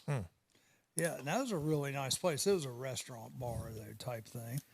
Well, El Dorado has a bar. Yeah, the White House Lounge, the Manhattan, and 94 South. Yeah, but what I'm getting at is, like in Sabina, you used to have the Crow Bar. And that's an interesting name. That is where that... Wilmington has that Tin Cap place now. Tin Cup, yep. It's tin cap or tin cup? Tin cap. Yeah. Yeah. Tin Cap. Tin cup, I think, was the name of a television like a program. Brewery Crow cider bar. place. And then also Sabina had. I don't think they have a liquor license. Well, no, they have to have a liquor license. Yeah. Well, I mean, they own. I it's don't think they alcoholic. serve liquor. You don't think they I think serve they hard only. liquor? I think I think they they only might serve beer wine. and Well, yeah, beer, wine, and their Generations and cider. does I don't that. think they serve liquor. Yeah. What was the other one in Sabina called? Dang, that's. I mean, you got the Well, Moose in was the Sabina. Crow Bar where the gambling place is now? No. What was in there? Well, that was Cowboys Club. Yeah, the Cowboys Club. That sounds like a gay bar. No, it wasn't. Cowboys Club. You could ask Joe. He knows Man, about cowboys. I'm missing one though that was like an icon. In So where was Salina that? for Where years. was that? Well, the Crowbar is like kind of catty quarter from the Moose Lodge, and then this one was back on the same side of the street as the Moose Lodge. So it was actually in downtown Sabina. Yeah, and Sabina does have a I downtown. can't think of the name of it. Lucy Bayshore's parents ran it, and I can't think of the name of it. Anybody out there, if you remember what the name of that was, shoot it out here. I'm just curious. But there's, Well, and of course the VFW, and I mean they are bars. yeah, but You're talking about just purely all you did was go in to drink. yeah, I mean, that's kind of a dying thing anyhow. I guess is what. Well, I mean, I'm but getting Samuel Walker's, we serve food as well. So I mean, we were a restaurant too. But Yeah, because people go to nightclubs to eat. well, no, you got to remember Samuel Walker's was 14,000 square Yeah, feet. I so remember that. So well, but I'm saying Because 15 years ago, there was when I was 5, it was 2000, I remember going 2004, I 2005. remember But that. anyway, we had in 2004 when I was in middle school. yeah, the restaurant part was downstairs. There was a bar downstairs. There was a restaurant upstairs. Although we could serve food upstairs, the upstairs was the nightclub, if you want to say that. When I was in the 6th We grade. had live entertainment upstairs. We had disc jockey. Live entertainment downstairs, a disc jockey upstairs, and I love how he calls it a disc jockey instead of a DJ. well, it was a disc that's jockey. what It was they like call Charlie. them. Yeah, that's what they call them. Man. And he was an incredible disc jockey. He was Hispanic, and he could play the music. So, He I'm could not play the Hispanic. music. well, Charlie, you kind of looked. I Hispanic. subbed in there a few times. That was after the ladies owned it, wasn't it, or something? I DJ'd downstairs a couple times when Tim Root couldn't be there. Yeah. And I also DJ'd upstairs once, so back here in that corner where it was real dark and moldy. Yeah. I don't know, but I could tell you where all the bars are if I still drink alcohol. In Orlando. What I'm getting at No, is I mean here. Oh, they're a dying, I they're don't, a dying so- breed anyhow. you mean bars? Yeah. I don't think so. I mean, I think bars are a dying. First well, of all, look here, Ohio's- look how I many we just have. don't think we Ohio's- live in an area Well, no, where there's a lot of first of young all, people, what- so bars aren't necessary. what I was told when I looked at the stratosphere was that it was a Quaker town, and the Quakers didn't go out to bars to drink, but the taxi service would pick up alcohol and deliver it to the Quakers' homes, and they would drink at home. And so I don't know whether they were trying to say that, that was, not, they weren't really customers of bars because they wouldn't go out to bars. But the bottom line is, for the time that we were open at Samuel Walker's with our nightclub, we did incredible business. Now, if I could have done that business, even another day a week or 2 days a week, we still probably would have been open. But the problem was that on a town the size of Wilmington, even with Airborne in its prime, and we still could not, because our overhead was so high, we could not make it, doing $10,000 in basically about 5 hours, and divided between 2 nights, because we'd open at 10 o'clock, crowd wouldn't start coming in until about 11. Every other bar in town shut down by midnight because they were all at our bar. I mean, that was even the Manhattan. They, you'd go everywhere was, they were empty, and they all came over to our place, and we'd be there till 2:30 in the morning. But we generated between our cover charge and actually what we sold, $5,000 a night in just a matter of about 2.5 hours each night. So if I could have done that 2 more nights a week, like I said, I'd still be open today. I tell you, another one we forgot was Louis' Lounge. That's right. Yeah. Louis' Lounge, and they're no longer, are they? Mm-mm. I mean, they don't serve out there, do they? It's something else now, isn't it? Where's it located? In the bowling alley. Are you still? Oh yeah, no, they closed it. Now what they've done is I think they put one of those little kids gaming centers or whatever where you can redeem coupons and things like that. Now the liquor license they still own, so there was always the thought that if they had to, they could open the lounge back up. But I think they still serve alcohol from the bowling alley side. Debbie Carey Hale has just thrown out 2 of them, and Debbie, don't be mad at me, but I don't remember those. Maybe Rick remembers those. Remember, I didn't grow up in Wilmington. No, but you maybe have heard of them. Hammy's I have heard of Hammy's, and Pete's. but I've never heard of Pete's. But where was Hammy's? Was Hammy's like over like near the college? There was also a area? liquor license where, what is it, Streber's Mortgage Company or whatever. I thought that there was at one point some type of an alcohol establishment there. Because I think that our liquor, Used to be a little restaurant there, wasn't there? well, there was a restaurant there previous White to House or something like that. previous to the mortgage company. I don't know whether that was, and of course, where Crystal's is trying to open across from the courthouse. Well, there was something. There was a breakfast restaurant there when we first, which would have been in the 70s, when we first came to Wilmington, because I graduated from high school in 1971. When we first bought property and we were here in Wilmington, we used to go and have breakfast there. It was a pretty good place. But, of course, that went by the wayside. Then briefly, they were trying to open an Italian restaurant, I think, at that location. And the gentleman that was trying to open it, I think his wife passed away while they were getting it open, and so they never opened it. And then, of course, briefly, there was a professor over at Wilmington College that had the restaurant there. But they served alcohol there, so you could count them, because that was really more of a, I don't know whether you'd call it more of a bar than a restaurant. But I always thought, from a college perspective, that was kind of a neat little place. Yeah, I can't think of the name of it. I know what you're talking about. I ate breakfast in there. Yeah. So it was a breakfast restaurant. Then it was they attempted to open an Italian restaurant there. Then it was the college bar, and of course now it's trying to open as Crystal's, which Well, the reason that hasn't opened is that guy's family is they've had some. I know they've had health some, but I also issues. think that they were getting a lot of flack from the city of Wilmington, like about the sign and the, you'd think that, well, even for Samuel Walker's with us, we were harassed all the time. You tried to open a lingerie lounge. Well, that was why we opened it. We opened it to get out of a lease, but and that was only, I did, I told my partner, I said, I can get us out of the lease. I wasn't even signed on the lease. So I knew that if we just simply closed the place, he would have still had to pay the lease off.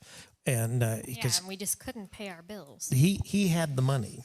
So anyway, no, I mean he had a six-figure.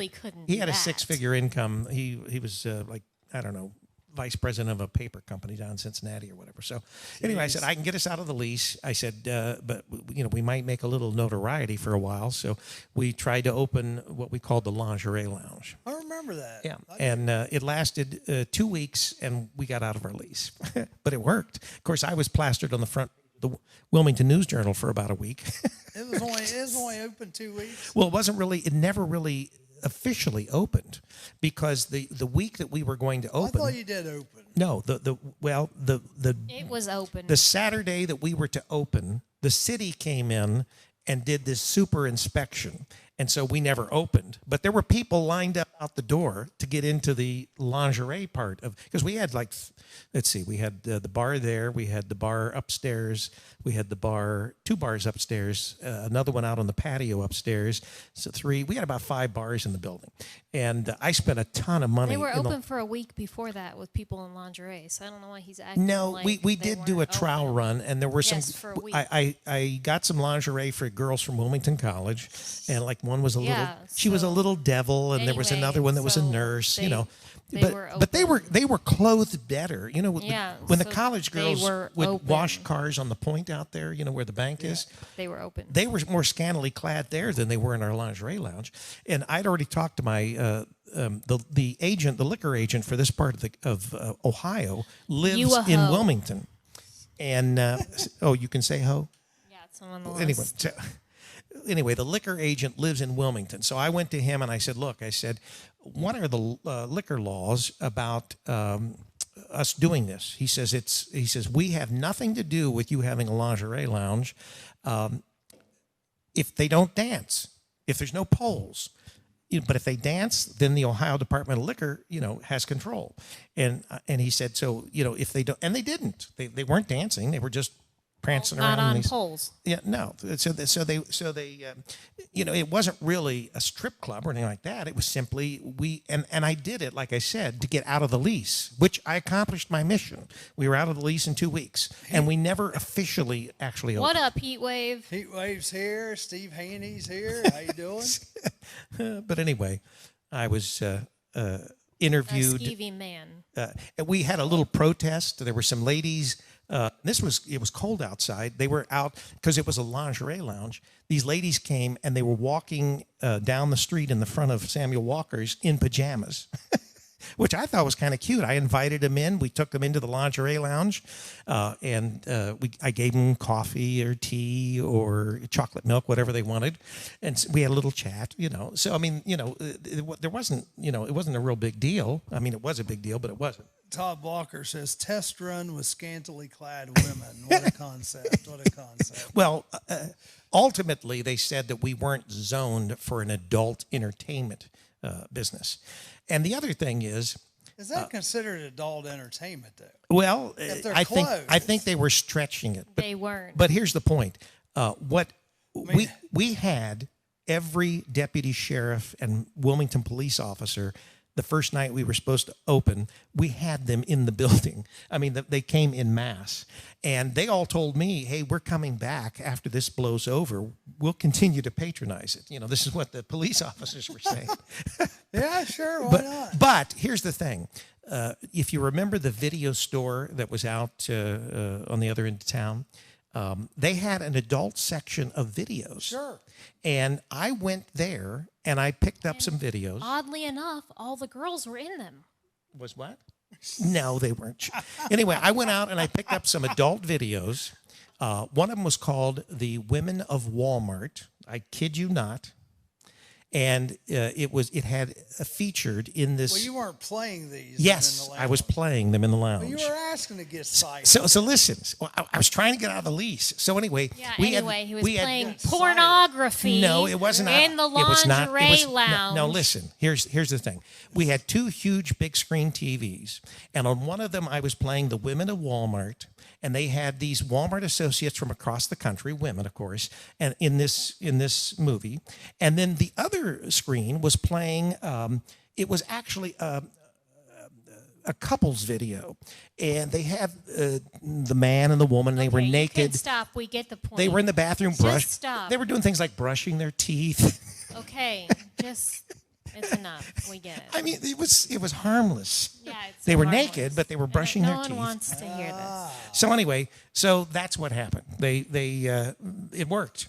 But we had deputy sheriffs, we had police officers, and so anyway, we got out of the lease. Richard Keach said so. They had liquor in the front and poker in the back.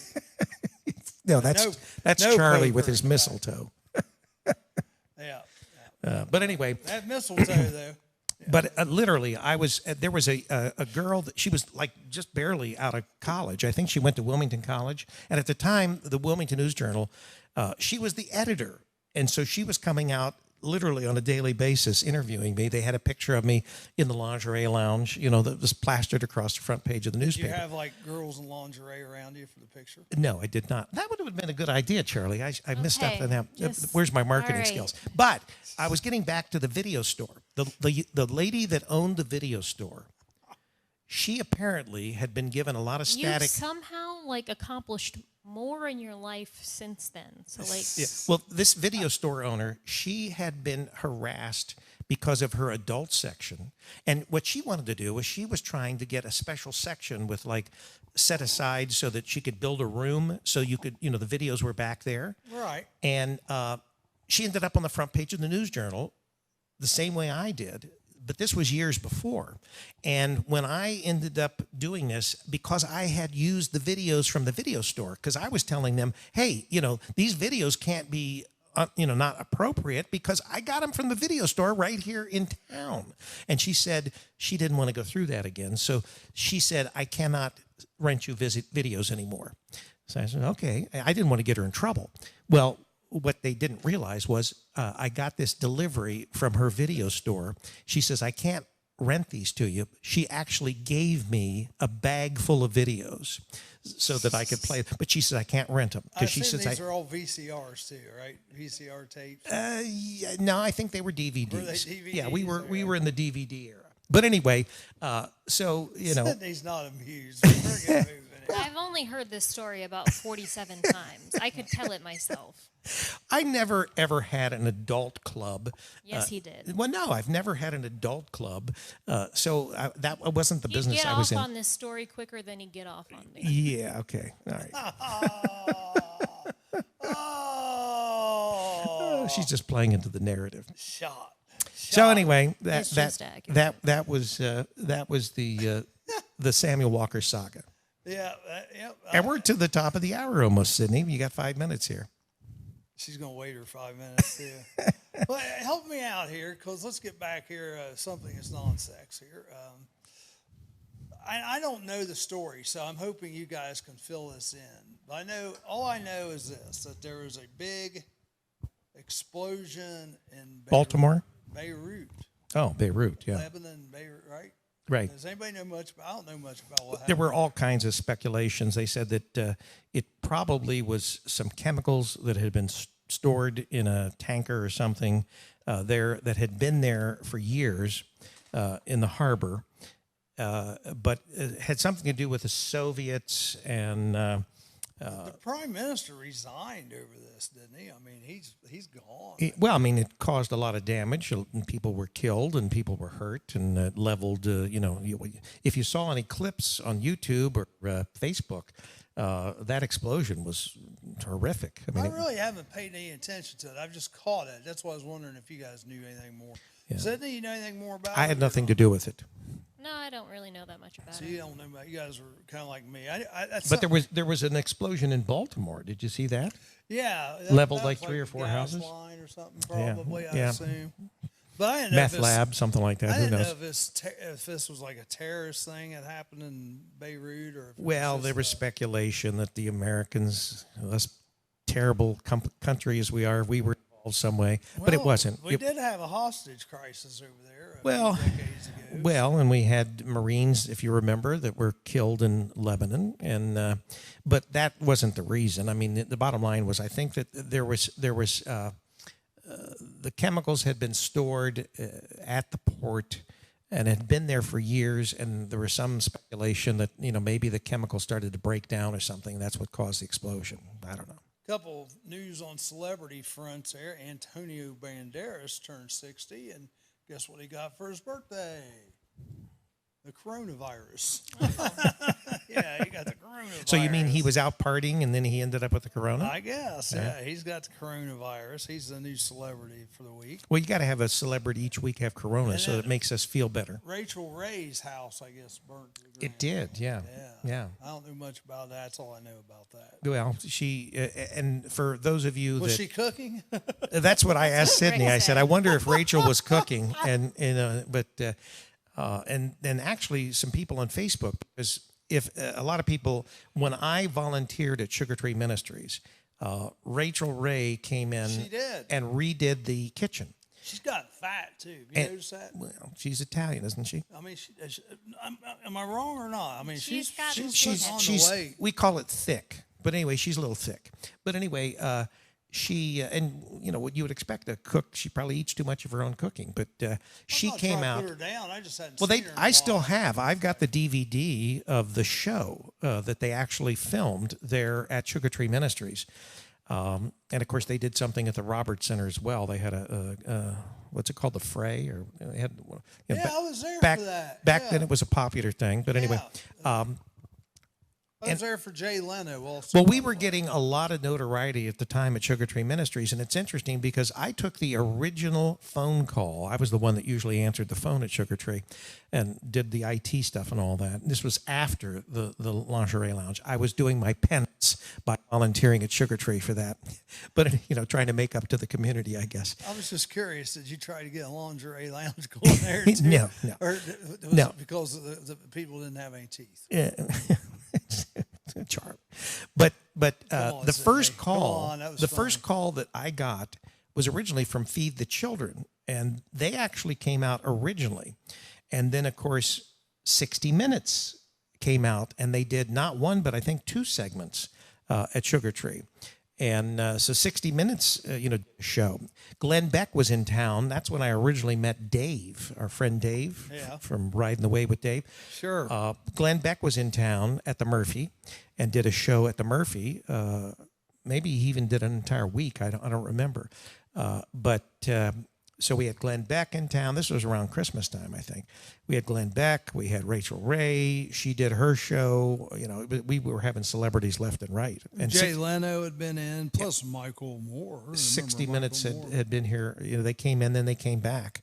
And it's interesting how 60 Minutes does their stuff. They've got crews all over the country. So they've got one in Chicago for the Midwest. They've got one in New York, obviously, for the East Coast. They've got one in LA for the West Coast. So they're stars, the ones that actually, do the interviews and all that, which you see every week.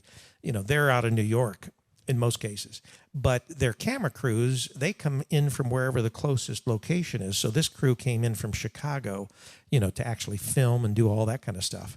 But then what was the name? Scott Pelley. Scott Pelley was actually the individual that came into the Sugar Tree. I'm going to have to have you hold for a minute. You're listening to WZAA 106.9 LPFM in Jeffersonville, Ohio. This is the Morning Zoo. Now, Rick Phillips can continue talking. Sydney, how'd you know the time? Is it because of your clock over there? Her phone right there. She got that to go on too. But anyway, so there was a lot of good things that happened back then. Things have obviously changed a lot since then, but and I know a lot of people in Wilmington complain about the homelessness and the number of people that they feel that are actually attracted by the give outs and the help that Sugar Tree provides. Wilmington is causing problems. Well, Wilmington is a very generous community, and Wilmington is not the same Wilmington it used to be. It is not. I was going to say, there ain't no famous people here now. It is not. And, well, things have changed dramatically as far as from the economy there's to some that. people who think they're famous that live here now. Well, we've always, and I think they probably still do, they get most of their food, not as much from donations from the public, but they do from, Kroger and Walmart. I think they're still donating, the food and the bread and all that kind of stuff. But I know donations probably have decreased dramatically as far as from the community. But the church support was phenomenal because, the churches, they usually are the ones that come out each evening at 5 o'clock or for the lunch. They come out and provide, the meal, cook the meal. And, of course, even the meals have changed because churches are not, they're struggling like everyone else. And with this corona, it may even be worse. I don't know. But anyway. Well, I just know there's a lot of upheaval right now because a lot of people's properties are just getting tore up by homeless people. Like a lot of landlords I know that are over there, they are having problems with squatters. They actually had a city council meeting, I think, to address it. It's getting well, and plus people are sleeping at the city building, weren't they? I'm not saying this with any meanness at all, but it's just reality. If I lived in Wilmington, I don't think I would send my kids to Wilmington City Schools, even though I sub there. I will not sub at the elementaries. I won't sub at the middle school. Is there a particular reason? Is it the quality of education? Absolutely no discipline. And there's a group of people that think that they don't have to follow the rules, and the administration doesn't make them follow. So are you saying that you're not going to be subbing there anymore? I'll sub in the high school. I like the high school. So you think there's more discipline in the high school than there are at the lower levels? There was last year. The junior high school has always been a problem. They've got a new. Well, it's not so much. Yeah, the junior high school's a mess. They don't enforce any. But junior high, the age of junior high school kids is a bad age. I sub everywhere. Yeah. Middle school. And I can tell so you think right it's now, where's the best place to sub? Best place to sub. Not just because of pay, just the students. Well, probably Miami Trace, probably Greenfield. East Clinton's not bad, but there's as far as middle school. Have you ever subbed at Massey? Yes, and Massey's about like them. Wilmington's it is a truly city school. Right. It is not a rural school anymore. So you're saying that you think that even if you got into a bigger city like Dayton or something like that, it would be absolutely a jungle. if they don't have discipline, if the administrators don't have any discipline, and you can't, because as a sub especially, you don't have much discipline at all because you're not the main teacher. Well, and they know you're going to be gone tomorrow, or they don't have to listen to you today. So a lot of times our recourse is to send a kid to the office so we don't have to catch any heat. And if the kid comes back 10 minutes later and nothing's been done, there's not a whole lot of discipline. That happens at the middle school a lot. Wilmington Middle School is not. I won't sub there. I didn't sub there last year. Last year I was willing to go to the elementaries, but the problem, the game they play there is they'll say, okay, we want you to come in and sub music today. And every time but one time I went in there to sub, and they said, oh, we want you to do this instead. So you weren't subbing music. They lured you in with saying that you would do music, and then they made you. Gym or, so I wanted, you want to go in and feel comfortable. You want to do a good job. You don't want to go in there and sub something you can't.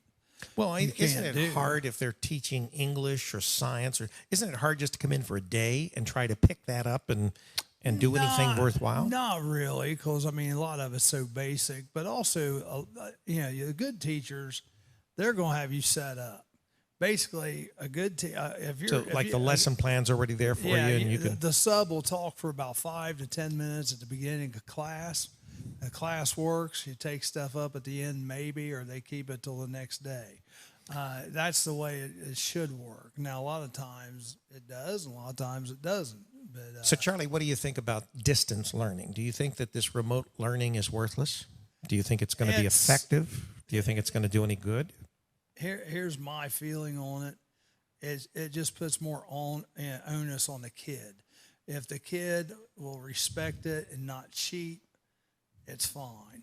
But if the kid because let's face it, a kid can be working on his computer and then have his iPad or his phone out beside him and get all the answers. Well, what good They can't do that in regular school? Not usually, because you do have a teacher hovering. But, the kids still, they have their phones with them, don't they? Yeah, but they don't usually. They don't have them in class. The only time you can have them out in class is if the teacher come down more to accountability. Yeah, that's the thing. If a kid doesn't cheat himself, you can do it. But there's Jared Friend. How you doing, Jared Friend? Hey, Jared. But that's where, even in Sydney's online classes, I'd say she would say pretty much the same thing. If you wanted, you could cheat your butt off. But if you want to make the best of it, you're going to actually do what you're supposed to do. Correct? Correct. Yeah, that's so. Sydney, do you cheat? It's a lot different for me at a grad school level. I don't have really tests or quizzes. A lot of my stuff's thorough research papers. Yeah, and, thesis that's what you're doing. So yeah. I do study by research. And then I prove can't kind of my cheat methods, on that. Through my Oh, research yeah, writing. can. So you can cheat yourself. Yeah, you can by cheat on just that copying very other easily. people's thesis work. Yeah, and turn it in as your own. But your professor is going to catch you on that. But you're going to get caught eventually. Sometimes. Sometimes people don't get caught. You we just have change to turn it things in around. through processes that do copyright, I know. checking. Yeah. So My wife's been down this path. definitely So- you're probably going to get caught at some point. If you do it. And sometimes you get caught, you don't even do it. Yeah. Well, that's true. Yes. It looks So very similar that's to the somebody other else's. thing. Yeah. So So basically, so you think that for schools that do the distance learning rather than actually having the students come in, that those students probably, what's the failure rate of most of those students? Well, they're not going to fail because they're just going to pass them because it's Corona. That's what they did in the spring. But then don't they do that in school anyway? Not as much anymore. Ray was telling me that there is like a 50% rate, and that basically what he was saying was they pass everyone. So you don't even have to show up, and you're given a 50%. And so if you have to make something... 50% isn't passing. That's an F. Well, no, but what he's saying is, I guess if it was a case of by the end, if you take a test and not turn it in, they're still going to give you a 50%. you get a 50%. So it doesn't bury your whole grade. Exactly. So you still can pass for the year even if you skip classes a few times. You don't show up, you don't do the work or whatever. So I mean, that might work there's no a few such thing. times, but you're not going to pass. There's if no you such get thing as a 50% zero. every You don't get a time. zero. But I mean, You'd even have to get an A every other time to balance out your Fs that you got all the other times. it's like To be able to get a C. it's like everything else. We've made things much easier. The grading scale is so much easier today. It wasn't when I was in school. It was a lot. Like 93 to 100 was an A. Yeah. Now it's like 90 to 100. Yeah, well, I think it was 95 to 100 was an A when I was in school, and 94 was a B. And I know that things change, and so you can't say apples to apples because it isn't. But, back those days, we still learned, and we had 30, 32 people in a classroom. So we didn't have to have a 20-person classroom in order to learn. And this is going to sound really bad, but let's face it, a person really doesn't have to be as smart as we were when we went to school, because you have so many resources available. We're a lot Well, that's more true. reliant You on got the technology internet. now. Well, no, seriously. We had to go to the library. We had the, there's You actually had to look things up you- in could you imagine- encyclopedias and could stuff you- back in the yeah. day. Speak into a phone. Yeah, could you Siri, imagine? Could you? what is? Do and then it just students know comes how up. to go to a library and look at a card file, or do they even have card files? They No, don't I think even it's all exist computers. anymore. You just go look it up. in So the I mean, computer. technology has improved to a certain extent, but it's also probably made people think less about certain things. So, and I'm not the old guy trying to say, well, it was better, in my time or whatever, because I'm a technology person. So, I live, it's like, think of this wonderful thing called the internet that has allowed us to do what we do right here with the streaming and that kind of stuff. Todd Blocker says it went from everyone getting a trophy to everyone getting a diploma. Roger Thornhill's watching. How you doing, Roger? Well, I think it's going to be interesting with this virtual school, because I think it's going to put a lot of pressure, I know, for the younger kids, like elementary school kids, on the parents, the virtual learning, because obviously young children, they aren't going to be able to just log in by themselves and stuff. The parents are going to have to hold them accountable to logging in and doing the work. The other assignments. side to the coin, is that I saw a post on Facebook, and I don't think I even shared it. I must have, because I've not really been doing much reposting things like that on Facebook for the last several months. He's afraid Joe Biden. Yeah, I was afraid Joe was going to be in there and they would come after me because I'm such a controversial character. But anyway. Chicken. Yeah. That was back in the Hillary day. Remember, Charlie? I started doing the puppies and the flowers and all that kind of stuff and the gemstones. So anyway, I did repost something about the fact, it had something to do with the fact that, what was going to happen when parents were actually looking over the shoulders of their kids and actually seeing online what they're being taught, or more importantly, what they're being indoctrinated with. So many of these online learning systems are developed by companies like Google. So you know how left Google is, and they're the ones that are actually creating a lot of the curriculum and the way that kids are being taught online. They're just being assigned by the schools. So what it was alluding to was the fact that maybe some parents would actually take an interest in what their kids were learning by watching these, over their shoulder, and would react negatively because they knew then the kids were being indoctrinated and would react that way. So Mike Snar, who is a professor of political science at Wilmington College, we get into conversations occasionally. He's a friend of mine. He is left as much as I am right. And it was alluded to by his daughter at one point, which I asked him, that he may have voted for Trump, which he set me straight. He said he did not vote for Trump. And this is nothing, but he didn't vote for Hillary Clinton either. So apparently he must have written Maybe he wrote in Ralph Nader. Or maybe Bernie Sanders, who knows? But anyway, that's none of my business. I just had made the comment because I think his daughter probably reacted to the fact that she thought her dad voted for Donald Trump, and her dad is Why did his daughter think that something he must have said to her, or whatever, that he may have told her that he didn't vote for Hillary Clinton, and she just automatically assumed he voted for Donald Trump. But the bottom line is, Mike Starr is a thinking person. He is a liberal, but he actually does think, and I have a great deal of respect for him. And I think he's still president of the board or whatever at Sugar Tree. Very caring person, and I have a lot of respect for him.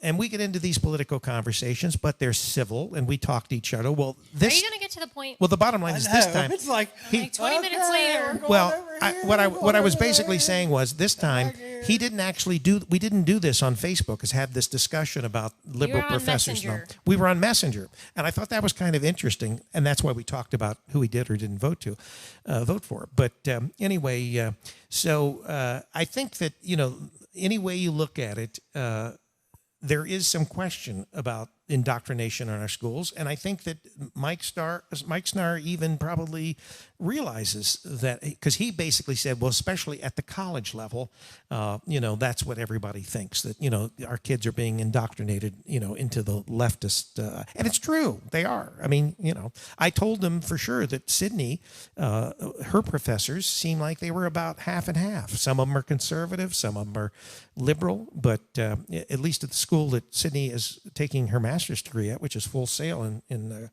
Florida, which is more of a media type of master's. But let's face it, Charlie, you went to Wilmington College, very liberal college. A lot different back then, though. Yeah, well, but also, I mean, they've been what's going on now with education as far as history too has been going on for years. History, civics. Yeah, I have a wonderful book. It's called Under God. It's written by it's compiled by two Christian songwriters, Toby Mac and Michael Tate. And it has all these different stories in American history that used to be taught in school that aren't anymore. And that's kind of what's going on now. They just keep deleting history. But history's out there, but you have to give it a look part of forward. it is because I think that they believe that the politically correct way to teach would be as secular as possible. Because basically this country was founded on Judeo-Christian values, they don't want to promote any of that. So much of our history involves people talking about God. But you can't avoid it. Yeah. I know, it's history. It's it's like saying you can take down statues or not use certain flags, things like that. It's part of our history, and what the famous line is. What do they say? If you deny history or whatever, it will repeat itself. Yeah. Angie Schiller's watching. Hey, Mayor. Wendy Slater's watching. Robin Streber-Zitney's watching. Thanks, guys, for watching. Todd Blocker, have you considered using your studio for virtual learning? What do you think we're doing now? This ought to be a class. That's here. right. There you go. Well, no, I seriously. do virtual learning here myself all the time. Well, we have fiber here, so we have the bandwidth here, and we can even pump it up to even I don't more know bandwidth. what virtual learning you want me to do. I don't have any children. Something about what would they call it? Lingerie learning. Sydney, what is your first master's degree in? Education, darling. With what kind of a speciality in special needs? Right. So that's me. That's why you married me. Rick. There we go. Special needs. Well, so I mean, her mother even suggested, maybe she should do some teaching or whatever, But we do have the resources with our studio to do just about anything when it comes to this kind of thing. So there are a lot of good ideas, like Todd suggested there. He's trying to get you to be a teacher. That we no, not really. God bless. She's going to pursue a law degree in media.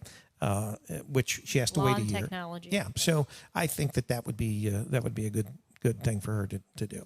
So I got some more topics here. Let's roll through some of those. No college football. Is that going to happen? What's going to happen? I don't think we're going to. I don't think we're. UCF, the American Conference, is going to play. ACU voted to play.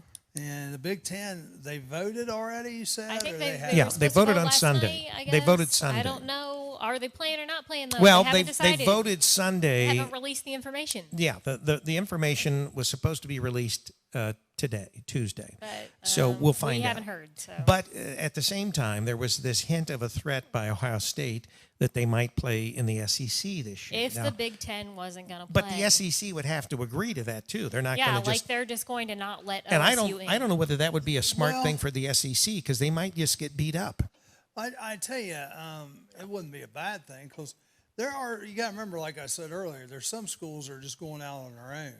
And they aren't waiting for the conference. They aren't waiting Well, for... who's the number one rated preseason football team in college football? Ohio State. Yeah, they're ranked number one by ESPN. I'm sure Alabama's up there too. Yeah, they are, but Clemson. Alabama's like fourth. I mean, Clemson is like second, I think. But Ohio State right now is preseason number one. So would you bring in the number one team, potentially in the nation to your You're conference? not going to let them play anywhere? That wouldn't make any sense. Well, no, I'm just saying. Well, think about Notre Dame that has no conference at all. ACC. No, they're in the ACC for football. Okay. Yeah, Notre Dame joined the ACC for football. What I'm getting at is there's going to be some schools that's going to say, you go ahead and have your football, we're not going to have it. Yeah. Oh, It's yeah, just like- definitely. It's just like Lebanon. It's just like Middletown and high school. Yeah. Especially the They've schools already- that aren't that good. Yeah. They've already said we're not doing it. Yeah, the only thing I would say is this: the difference is that in college football, you have the NCAA, which regulates that. I think someone said good morning. I don't know. Mark Klingler. Yeah, All right, hey, Mark. Good morning. How you doing, Mark Klingler? And I think that there's probably a little bit more pressure that can be exerted by the college level teams as to whether they can play or not play. Whereas the Ohio High School Athletic Association has already said we're going to play, but it's up to the governor. It's up to the health department. Well, you're going to play, but you're also going to pay, Well, that's the other thing. $4,000 a week. But in that testing. is the other thing. The other thing is So- the state of Ohio still rules when it comes to even college sports in Ohio, because if the state of Ohio says that all football players have to be tested, it's going to be all football, including college. It's going to be all Oh, football. you think Ohio State can't afford to test their players Well, no. for their TV contract? No. Oh, How yeah, much they'll money they they'll make? test. Yeah, Yeah. of course they're going to test. Well, the MAC has already called off their fall football sports. season, yeah. Well, even fall sports. They're not playing any fall sports in the MAC. Wilmington College, the OAC. they yeah, canceled OAC is theirs called off, already. right? All right. Well, they got a different size bank account. Well, in you're Ohio talking State. Division I mean, I'm just III. saying, yeah, I mean, Yeah, this is I a agree. complete D- difference. Division I mean, 3, but still, you got to remember that the MAC is Division 1, and so that is significant. But I think Ashland, they're Division 2. I think they're not playing their conference. And there are universities which we talked about bars. There are some universities and colleges which will not survive the corona. One of them's already, obviously went out of business. Urbana. And that was Urbana, which is owned by Franklin. They're not, and I don't know what they're going to do with the facility because they really had a very nice sports complex. And we did several games from Urbana a couple years back, I think for a couple seasons. I think it's also still going to be interesting to see if a lot of colleges are just going to be virtual or have on-campus classes. I think a lot of them are going to just be virtual. I think my biggest problem, and Charlie, you summed it up when you said a lack of leadership. I think that the big problem here is, and this has been since the corona hit, and let's face it, it was probably here back in last October, but there has been so much yin and yang and disinformation, and you get online and you try to talk about something and you get these people, they're trolls. That they've got in front of them a list of the things that they're going to say, and they're being paid, to say that. Now, whether it's right or left, the point is there are people that literally camp on Facebook. I need a job like that. They're being paid to do this because you'll get on there and you will bring up XYZ and they will give you ABC, and so we've even Do they from have a script like that they get mailed? Like, Yeah, even- if someone says this, say this back. exactly, Like, and they're add paid. this link. They're paid to control Like- the narrative. You know what I mean? Like I That's could what fill they're- in the blanks. Yeah, and so this is happening constantly on Facebook, and so you as a person that tries to think this out and says, are masks good or bad? Do they help or don't they help? Or anything about this whole thing? You hear even from the so-called experts. You hear doctors You line mean up. like Mike DeWine? Yeah. doctors will line up to tell you all the good things about wearing masks, and then there'll be this group of doctors, Exactly. and that's what is so frustrating to the general public. Well, and that's where you just need somebody from the top saying, here's not necessarily the law. Well, look at even but Trump. Here's the guidelines that we'd like for you to follow. Yeah. Okay? Now, look, we're not going to arrest you for this. And basically, that's what they should have done already. But there should be some different guidelines for people. And that's why I like the idea of the counties being marked. Because if you're in this certain county, here's the guidelines you got to follow. If you're in this certain color county, here's the guidelines you need to follow. Then there's probably 4 or 5 basic guidelines already. You know, stay 6 feet apart. Everybody can do that. That's not a big deal. You can stay socially distanced. A mask or not mask. You know, if you're not going to wear a mask, then stay 6 feet. You know, it's not that big a deal. Yeah, but I think if you're a person that's acceptable to this disease, you probably should stay home. right. You know, I mean, just common sense has got to prevail. And that's one thing that just is driving me crazy about this. You could put out a basic set of rules, and you know what? We could be doing guidelines. We could be doing everything right now. The Florence Freedom's playing, not Florence Freedom, but the Florence Y'alls are playing baseball right now with fans in the stands. Yeah, I mean, and they're you not can do socially it. distancing, or they are. Yeah, they're social. Like, And they're not cardboard. you sat with your little group. Like we would set 3 seats here, then they'd have a seat open over here. I mean, it's so crazy families or friends that the seats expose in each other front- anyway, they can sit Yeah, together. Seats in front of us would be empty. Right. Other Yeah. countries have been, open or reopening. Germany, for example, kids have been in school, Right. because they go to school Well, they year said that round there. they've actually And eliminated this in New They Zealand. haven't been having issues. I think it's New Zealand, where they've not had corona for I don't know how many weeks. And I saw pictures that people were out socializing. They were eating and drinking at bars and all that kind of stuff because they've literally gotten rid of the coronavirus in New Zealand. But they were in severe lockdown for a while. DeWine can't lead because he is controlled by dark money. Yeah, and That's Todd Walker's. well, and that's true, and we've Justin seen that. Hughes, how you doing? We've seen that a lot of people. That's almost every government official, Well, to be honest. Yeah, a lot of people don't realize that Alice DeWine, his daughter, ran for the prosecutor of Greene County just recently and was defeated. But the amount of money for a prosecutor's race, she had almost $1 funding coming in million from places contributed to her campaign, They weren't supposed to be and coming still from. failed to capture the nomination as the prosecutor. So. Wonder why. Yeah. Well, Save the children. Daddy probably didn't help with all the stuff he'd been doing with locking down the state of Ohio. He probably was just as detrimental. But, let's face it, politics is a family business. You look at the Clintons, you look at the Bushes.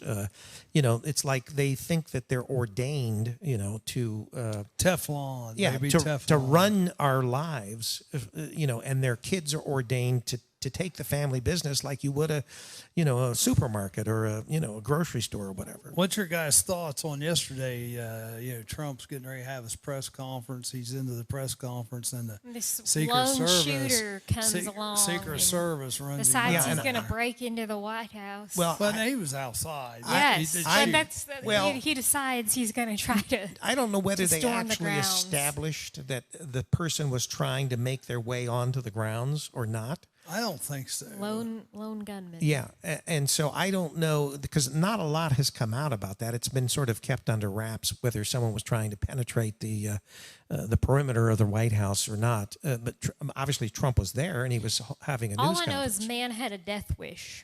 Oh, You no don't doubt. show up at the White House with a gun No, I mean, unless you have a death wish. well, yeah, But he probably did.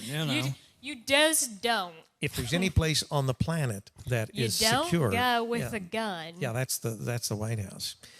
Common sense and government, 4 words that aren't used together very much. That's Todd Blocker. But no, well, what was interesting was everybody's comments about how it reminded them of Bush and 9/11, the Secret Service running in. That brought flashbacks back to everybody. When he was reading to the kids, the school kids there in Yeah. Florida.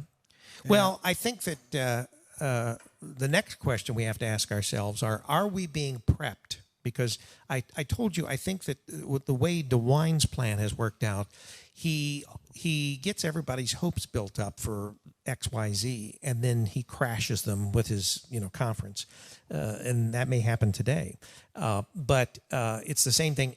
Are we being prepped for mail-in voting? Are we being prepped for the fact that at the last minute they're going to say, we've tested hundreds of thousands of people now. We've bumped these numbers up with the infected cases so high that now we can say, yes, we're going to not allow you to vote in person. And of course, they did that the night before. So you could actually go. A lot of people didn't realize this. You could have gone to the local board of elections office and voted in person. Of course, who was going to? You would have had to know that, and you would have had to waited probably forever because the last time. Yes, you actually were able to. There were people Your that went local to the board of board of it. elections. So we just dropped our ballots in. Yeah. Well, but we did absentee, which people really, you need to understand the difference between absentee and mail-in. Absentee, you have to request, and you have to show proof that who you are in that. Yeah. So it's a much more. It's like going and voting in person, basically, because you can't get the ballot. Absentee is okay, but just, right. The mail-in voting, the problem with that is, and I saw this like you were talking about in Virginia, there are organizations that are out there that are actually mailing ballots to people that are already pre-filled out. So yes, so that's a problem. Or they're mailing ballots to people with the wrong return addresses on them. So what if you were a Republican in Virginia and you received a ballot that you thought it wasn't filled out, but you fill it out and you drop it in the mail because it's pre-addressed, but it's not going to the place that it's supposed to go.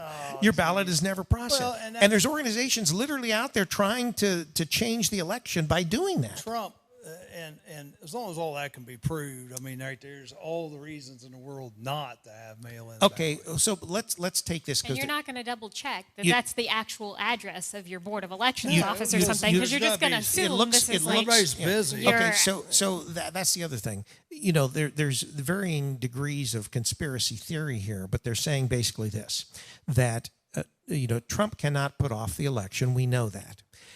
He can't put it off because he has to be sworn in on the 20th of January if he's going to be president for another 4 years. So the question was, if the coronavirus shuts down a potential election and we get past January the 20th and the president... Pelosi. That's right. The president cannot serve. The vice president cannot take his place because he hasn't been elected either. That or Jim Jordan. So would it be Nancy Pelosi? Isn't Nancy Pelosi in an elected office too? Well, yes, but she's up for re-election. Yes, but how is she going to take elected office? Right. Trump can't take an elected office either. Yeah, so that's the question. All these conspiracy theorists. But there is something that I read that is absolutely constitutional. And that is, we vote, but that doesn't really mean anything because it's ultimately the electors that cast their ballot, which they have to, like if the state of Ohio votes for Trump, they have to cast their ballots. It's already been decided by the Supreme Court just a few months ago. They can't change their ballot. They have to vote for the person that won the state. So Trump's electors would have to vote for Trump in the state of Ohio. So you're insinuating we vote by an electoral college? We do. The electoral college is what actually determines the president. But you're saying that instead of voting altogether. Well, and here's the thing. Just don't include the popular vote at all. What is constitutional is this. There are 28 states that are now controlled by GOP legislatures. Trump could go to the legislatures and he could ask them to cast their electors to him. Those 28 states control 294 electors, which is enough to get him, reelected. So basically what would happen is without any popular vote at all, without anybody going and voting, if Trump could get these states to cast their electors to him, he would win because he only needs 290. So there wouldn't have to be election. It would actually be, and this is actually constitutional and legal for the president to do that. He can't delay the vote. He can't put it off. He can't substantially change the way it's done because it's all enumerated in the Constitution. But he could do that. Now, could you imagine what the Democrats would do if he did that and was. Civil War. Civil War But would occur. don't you think that's going to happen no matter what? Aren't we going to see a lot of violence? I if say Trump by the end of 2022, we'll be in some kind of civil war, definitely. Yeah. Well, I mean, Todd Blocker, he's still on here. He said him and April Zerfas, neither one of them, they requested absentee ballots last time and never got them. and see, that's the other problem. The other problem is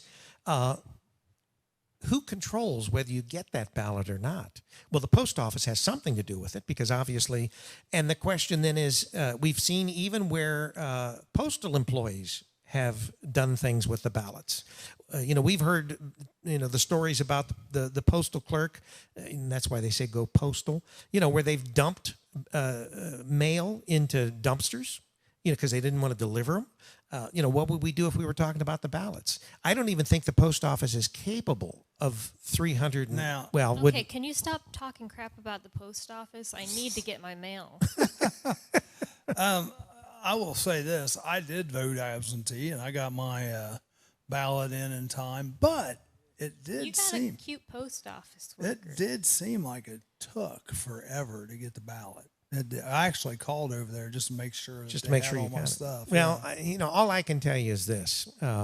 If Governor DeWine tries to pull something the night before the actual election, he may find a angry crowd outside his home or his office in Columbus, because I don't think that people are going to be too happy with him. They're not already. If you look at these press conferences that he has, he's getting an awful lot of hate against him on those. And once again, there are those people that are camped on there sending him all this love and telling him what a great job he's doing and that he's a phenomenal governor and that he's one of the best and all that. And I think that most of those people, once again, are paid to be on there and to make those positive posts, because you can't look at what he's doing and say, this guy's got it together. So what truly worries me the most about children not returning to school or having any of their activities is their mental health. Sure. And not being able to be around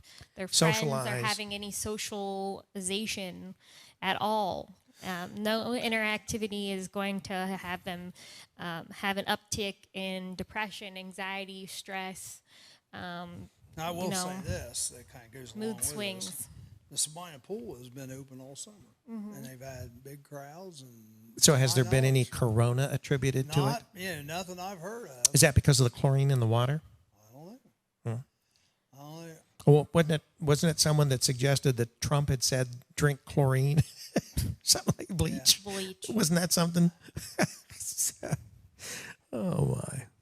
Now, does that pool have the thing in the water that if you pee in the water, it makes a bright color so you can be pointed out? Hey, look, that kid down there doesn't have that. No. There are some pools that have that. Todd Blocker says he got a ballot from DeWine's daughter because he lives in Greene County. Right. But was told from the election board it wasn't official. So how many voters used that ballot? Interesting. Interesting. But thought. why would you get a ballot from the candidate? Probably a sample ballot, just saying who to vote for and all that. That's what I would say. Alice DeWine, here's the interesting thing about it. She worked in the prosecutor's office in Greene County for a while, like her dad. That's how her dad started his political dynasty. And there was something happened where she ended up going north to, I think it was Clark County. And she was working in the prosecutor's office in Clark County. Then she turned around and she was running for the prosecutor in Greene County, even though she was like an assistant prosecutor in Clark County.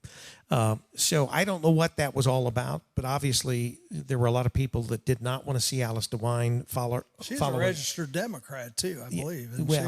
She ran as a Republican. Well, no, I don't know whether she ran as a Democrat. I think she ran as a Democrat. Yeah, I don't know. I don't think so. I think she's like her father. She's a Republican. But the other thing here is this: she, like her father, has the same views, including guns. And he's trying to take him away now. Oh yeah, that's some of the other push that DeWine. They're trying to get pushed through the legislature. But I don't know whether they'll be successful or not. But that's what also people can't be worries me asleep about people's parents being stuck at home that may have lost their jobs with their children, increase in alcoholism, anger issues, domestic violence cases, I'm sure there's possible all kinds of suicide rates, mental problems. Yeah, you're right. No, you're angry 100%. drivers. Just saying. Well, no, I think we've You're seen, 100%. don't you think we've Drug seen a lot of use, that? Aren't there a lot gun of people violence. that are out there driving that you can tell they're not focused on their driving? It's like Christmas saying. time. You know how at Throwing that Christmas out time there. people are thinking about You're right. what do I get for Aunt, Sally, and so they're not focusing on what they should Well, be doing, which is driving the car. shorter with people right now, just because you get tired of putting up with ignorance. Shorter fuses lead to Yeah. You just get tired of more violence. Well, and on social media, you can't even hold a legitimate conversation with someone because you're attacked. So that's why I've been off social media, at least from the standpoint of reposting stuff. Comrade Kim is watching, just so you know. Hey, Kim. Well, I keep getting attacked by some people, and I tell you, it's like yesterday. This lady was all over me because all I put in my comment, my original comment, was DeWine test positive for COVID, which he did. Yeah, Nothing she thought you were being hateful. Yeah, nothing negative, nothing positive. And as the conversation went on, I said, you assume a lot of what I think. I said, you should be careful with that because, some other people were making some statements that weren't very nice toward DeWine, but I didn't. I don't. Assumptions make an a-hole out of you and me. Right. I don't think that a lot of people, if they're, unless they're just hateful people to begin with, I don't think, just like when Trump left the news briefing yesterday, there were a lot of people that don't like Trump that were on there, but they were saying that he was their president and they didn't want to see anything happen to him. So no one is looking for Mike DeWine, even when he had corona or didn't have corona or does or doesn't. We don't know because we still don't know the truth. But the point is, no one wants to see him succumb to corona and die. No one wants to see anybody. Sick. So no one, not anyone that, is a decent human being. But on the other side of that, too, is this.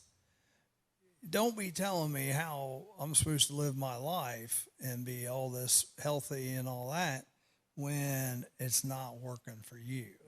That's the thing. Well, and the thing that, like I It's a double said, standard. but the you're- thing that bothers me so much about this that no one's talking about but me is any one of our sorry butts, we're not going to get that second test. We're going to be stuck away for 14 days. Now he got. But he's going to You tell gotta be you. He's going to Rapunzel tell in you the though. castle But he's going to and- tell you, I'm the governor, so I I'm an understand elite. that. I'm an elite. I The same rules don't But- apply to no, me. But if he's all for testing and the test he failed, he should have just stuck with that test. What made him think? So then that's where your Well, conspiracy I didn't like theory, that answer, so I'm going to do but it didn't- again but until I get an but answer I like. That's where the conspiracy theorists come out and say, well, he just didn't want to meet But Trump. he was still self-quarantining. I think that even his last press conference that I watched, he was still on the what- ranch. what I'm He was on the getting- farm. Well, then why did he need another test anyway? Yeah, exactly. Why are we wasting that money? Yeah, I mean, what's good for the goose should be good for the gander. Well, I guess and it's what not. really gets me is when you see them out there and they're not wearing their mask, but they're wanting you to wear your mask. Right. Or they're in the same situation that they're inside, they're next to each other. You got a distance, but I don't have the distance. Now, you can say, well, they're all with each other all the time anyway, so they're like a family. And so in that sense, they've already been. Yes, the press is like my family. Well, they've already We've got to be on top of each other. I don't think the Please, press. Charlie, come closer. I can't feel you breathing on me. Well, the press was. I don't even think that the press is actually there. They're remoting in. Yes, So because they're not. those camera crew just happened to set up that stuff up in his ranch. Yeah. No. Well, I think that there was someone that set it up, but there weren't people there that were asking. I them always questions. have cameras in my ranch. Yeah. Well, I mean, the state did that. That wasn't any news state. agency. They had a pool camera that was there at his farm. Sure. And Right. and he was giving his. And in fact, Houston and DeWine were talking to each other, but Houston was wherever he was at the Capitol, and DeWine was at his farm. And They were Zoom conferencing. so they, that probably it was whatever technology they're using. So I mean, at least they're going through the motions of looking like they're trying to do the right thing. But let's face it, when all those people packed into that church for Like our congressman, sardines. and and they all sat there without masks. what they were blatantly telling you is nanny, nanny, boo, boo. You know, we do what we want to do because we're the chosen people. Right. And you people at home, you do what we tell you to do. Todd Blocker he just put something funny on there, but it does drive me crazy too. He says, I'm waiting for my craft update from Fran and Mike this week, you know. Or what tie is he They waste wearing? so much time. Yeah, what time is he wearing? Well, he's trying to appear He's trying to human humanize it. and I understand and to be that, but you know just get to the wearing point. the ties from the various universities throughout Ohio, and they always have these little videos that they do, and there's always kids, and they're they instead of action and Just tell us what you wanna ask them tell us and questions, move on. real questions. For real. Like, just stop. And they don't even tell you the answers. It's just like with these formulas that they use to tell you whether or not you're red or you're blue or you're yellow. Red pill or blue pill? Like, Yeah. we'd be better off doing calculus logarithms. Yeah, you and listen. not giving You listen me to the them answer. explain it in detail, Like, and then after they explain it, you still don't know what they said, and they're still Right. not giving you valid information. let's just do differential equations for the next Well, I mean, hour. but that's why people are so frustrated with this entire thing, because so many people are saying so many things, and no one, let's face it, science is not absolute. It's like global warming or climate change, as it's called now. We know the climate's changing. Is it caused by man? Probably not. no, it's caused by Q. Yeah, Q. That's it. But the bottom line is it's the same thing with the coronavirus. You know, they still say today, well, it's evolving. You know, we don't know. It's different strains. You know, even if you're vaccinated, you got to be vaccinated twice within 30 days, and you got to stand on your head and twirl around and get a mistletoe stamped on your Hey, I back. can do that. You know. I can do that. I can do that. So you would take the vaccine when it's available. I don't know. I might. You Well, they're know what? actually I take- saying- He'll I consider take the it. flu. Okay, I'm going to ask Will you a it question, come Charlie. with the tramp stamp? No, wait, but listen. That's what he wants Do you to know know. what country has the vaccine that most likely will be available the soonest? Probably China. That's right. So are you going to take a vaccine from China? I don't know. I'm not going to Made worry in too China? much about it. I pretty much do what people tell me to do. Well, they got and plenty that's of not they got good. plenty of the virus in China, so they can obviously kill it or whatever they do to it and put it in the vaccine. Just put it in a syringe. Just like- We're running out of time, so let's bottle it. do some quick topics. All here. right. Portland, still out there writing every night and loving it. I Well, guess. once the feds were supposed to leave, that was going to quiet everything down. It was going to be love fest. Did that happen? No, Okay. they're still. All right, but rioting. they're not attacking the federal buildings anymore. That's one thing. They're just going other places. In fact, in Portland, they're actually going out to the burbs, and they're going to people's houses, and they're knocking on doors. That's what Antifa and some of those groups are doing out there. Now, what would you do if someone came to your door? You better get locked and loaded. That's all I I was Exactly. gonna say, I got some hollow points. Of course, you got to remember that in those What states up? on the West Coast, they've got most of that gun West Side? owning locked down too. Better get locked and loaded. All right. 100 arrested this weekend, 13 officers injured in Chicago. And Beetlejuice come out and she said that she was going to get all of them. She's kind of taking a turn for the other way. She's saying that we're going to come after you guys. We're Well, doing all they this bad they stuff. tore that mall up that was downtown, Yep. and then Chicago has the river system that runs through the city, and there are a number of bridges that actually, like some of the bridges in England, they actually open up. They're drawbridges Right. in a sense, and so at night, what they were doing was they were opening those bridges up so you couldn't go across them, and so that was going to stop the rioting. They were going to just open all the bridges downtown.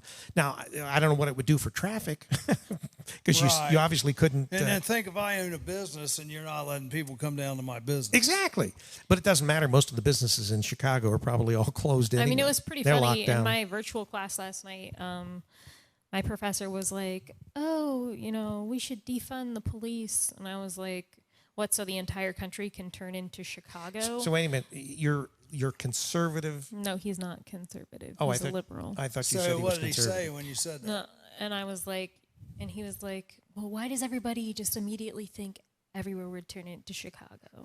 I'm like, Because Okay. because All right, that's so- basically like the worst case so- scenario. I'm like, we spend a crap ton of money on the police in Chicago.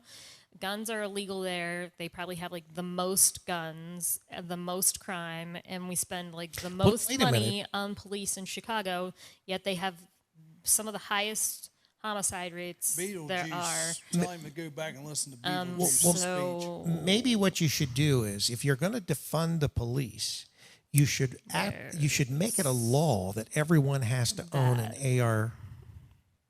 That way, speech. The AR-14s, like Joe Biden not a said. 14.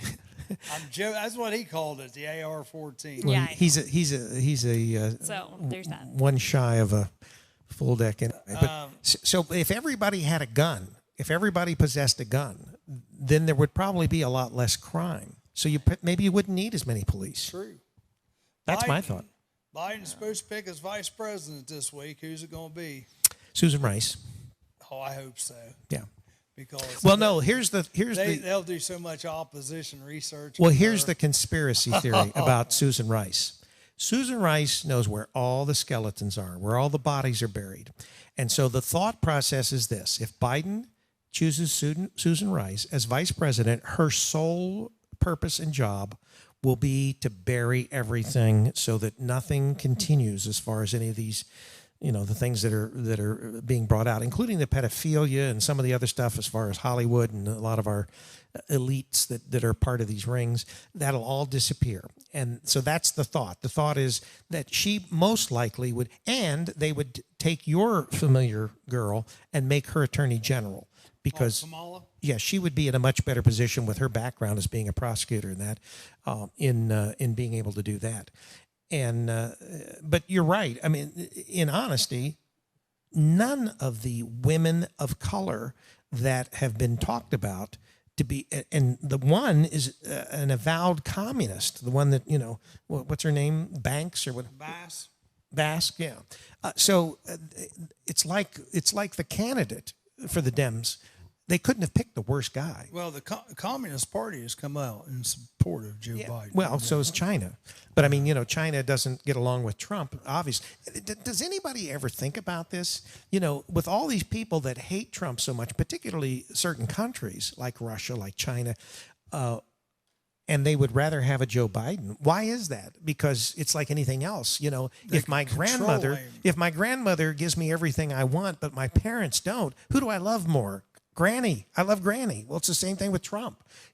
If Trump is making you do things you don't want to do, but we know Joe Biden is already in bed with China, as is Feinstein and probably half our Congress, then obviously China would rather see someone that they know they've already controlled and manipulated, and they've got the guy's kid, in their back pocket, along with Biden. So, and you're going to turn around and put that guy in office? When is any of this stuff? I mean, I assume they're just waiting until September or October for all these indictments to fly. I mean, Hunter Biden. They talk about he these should be going through thousands of sealed indictments. Also,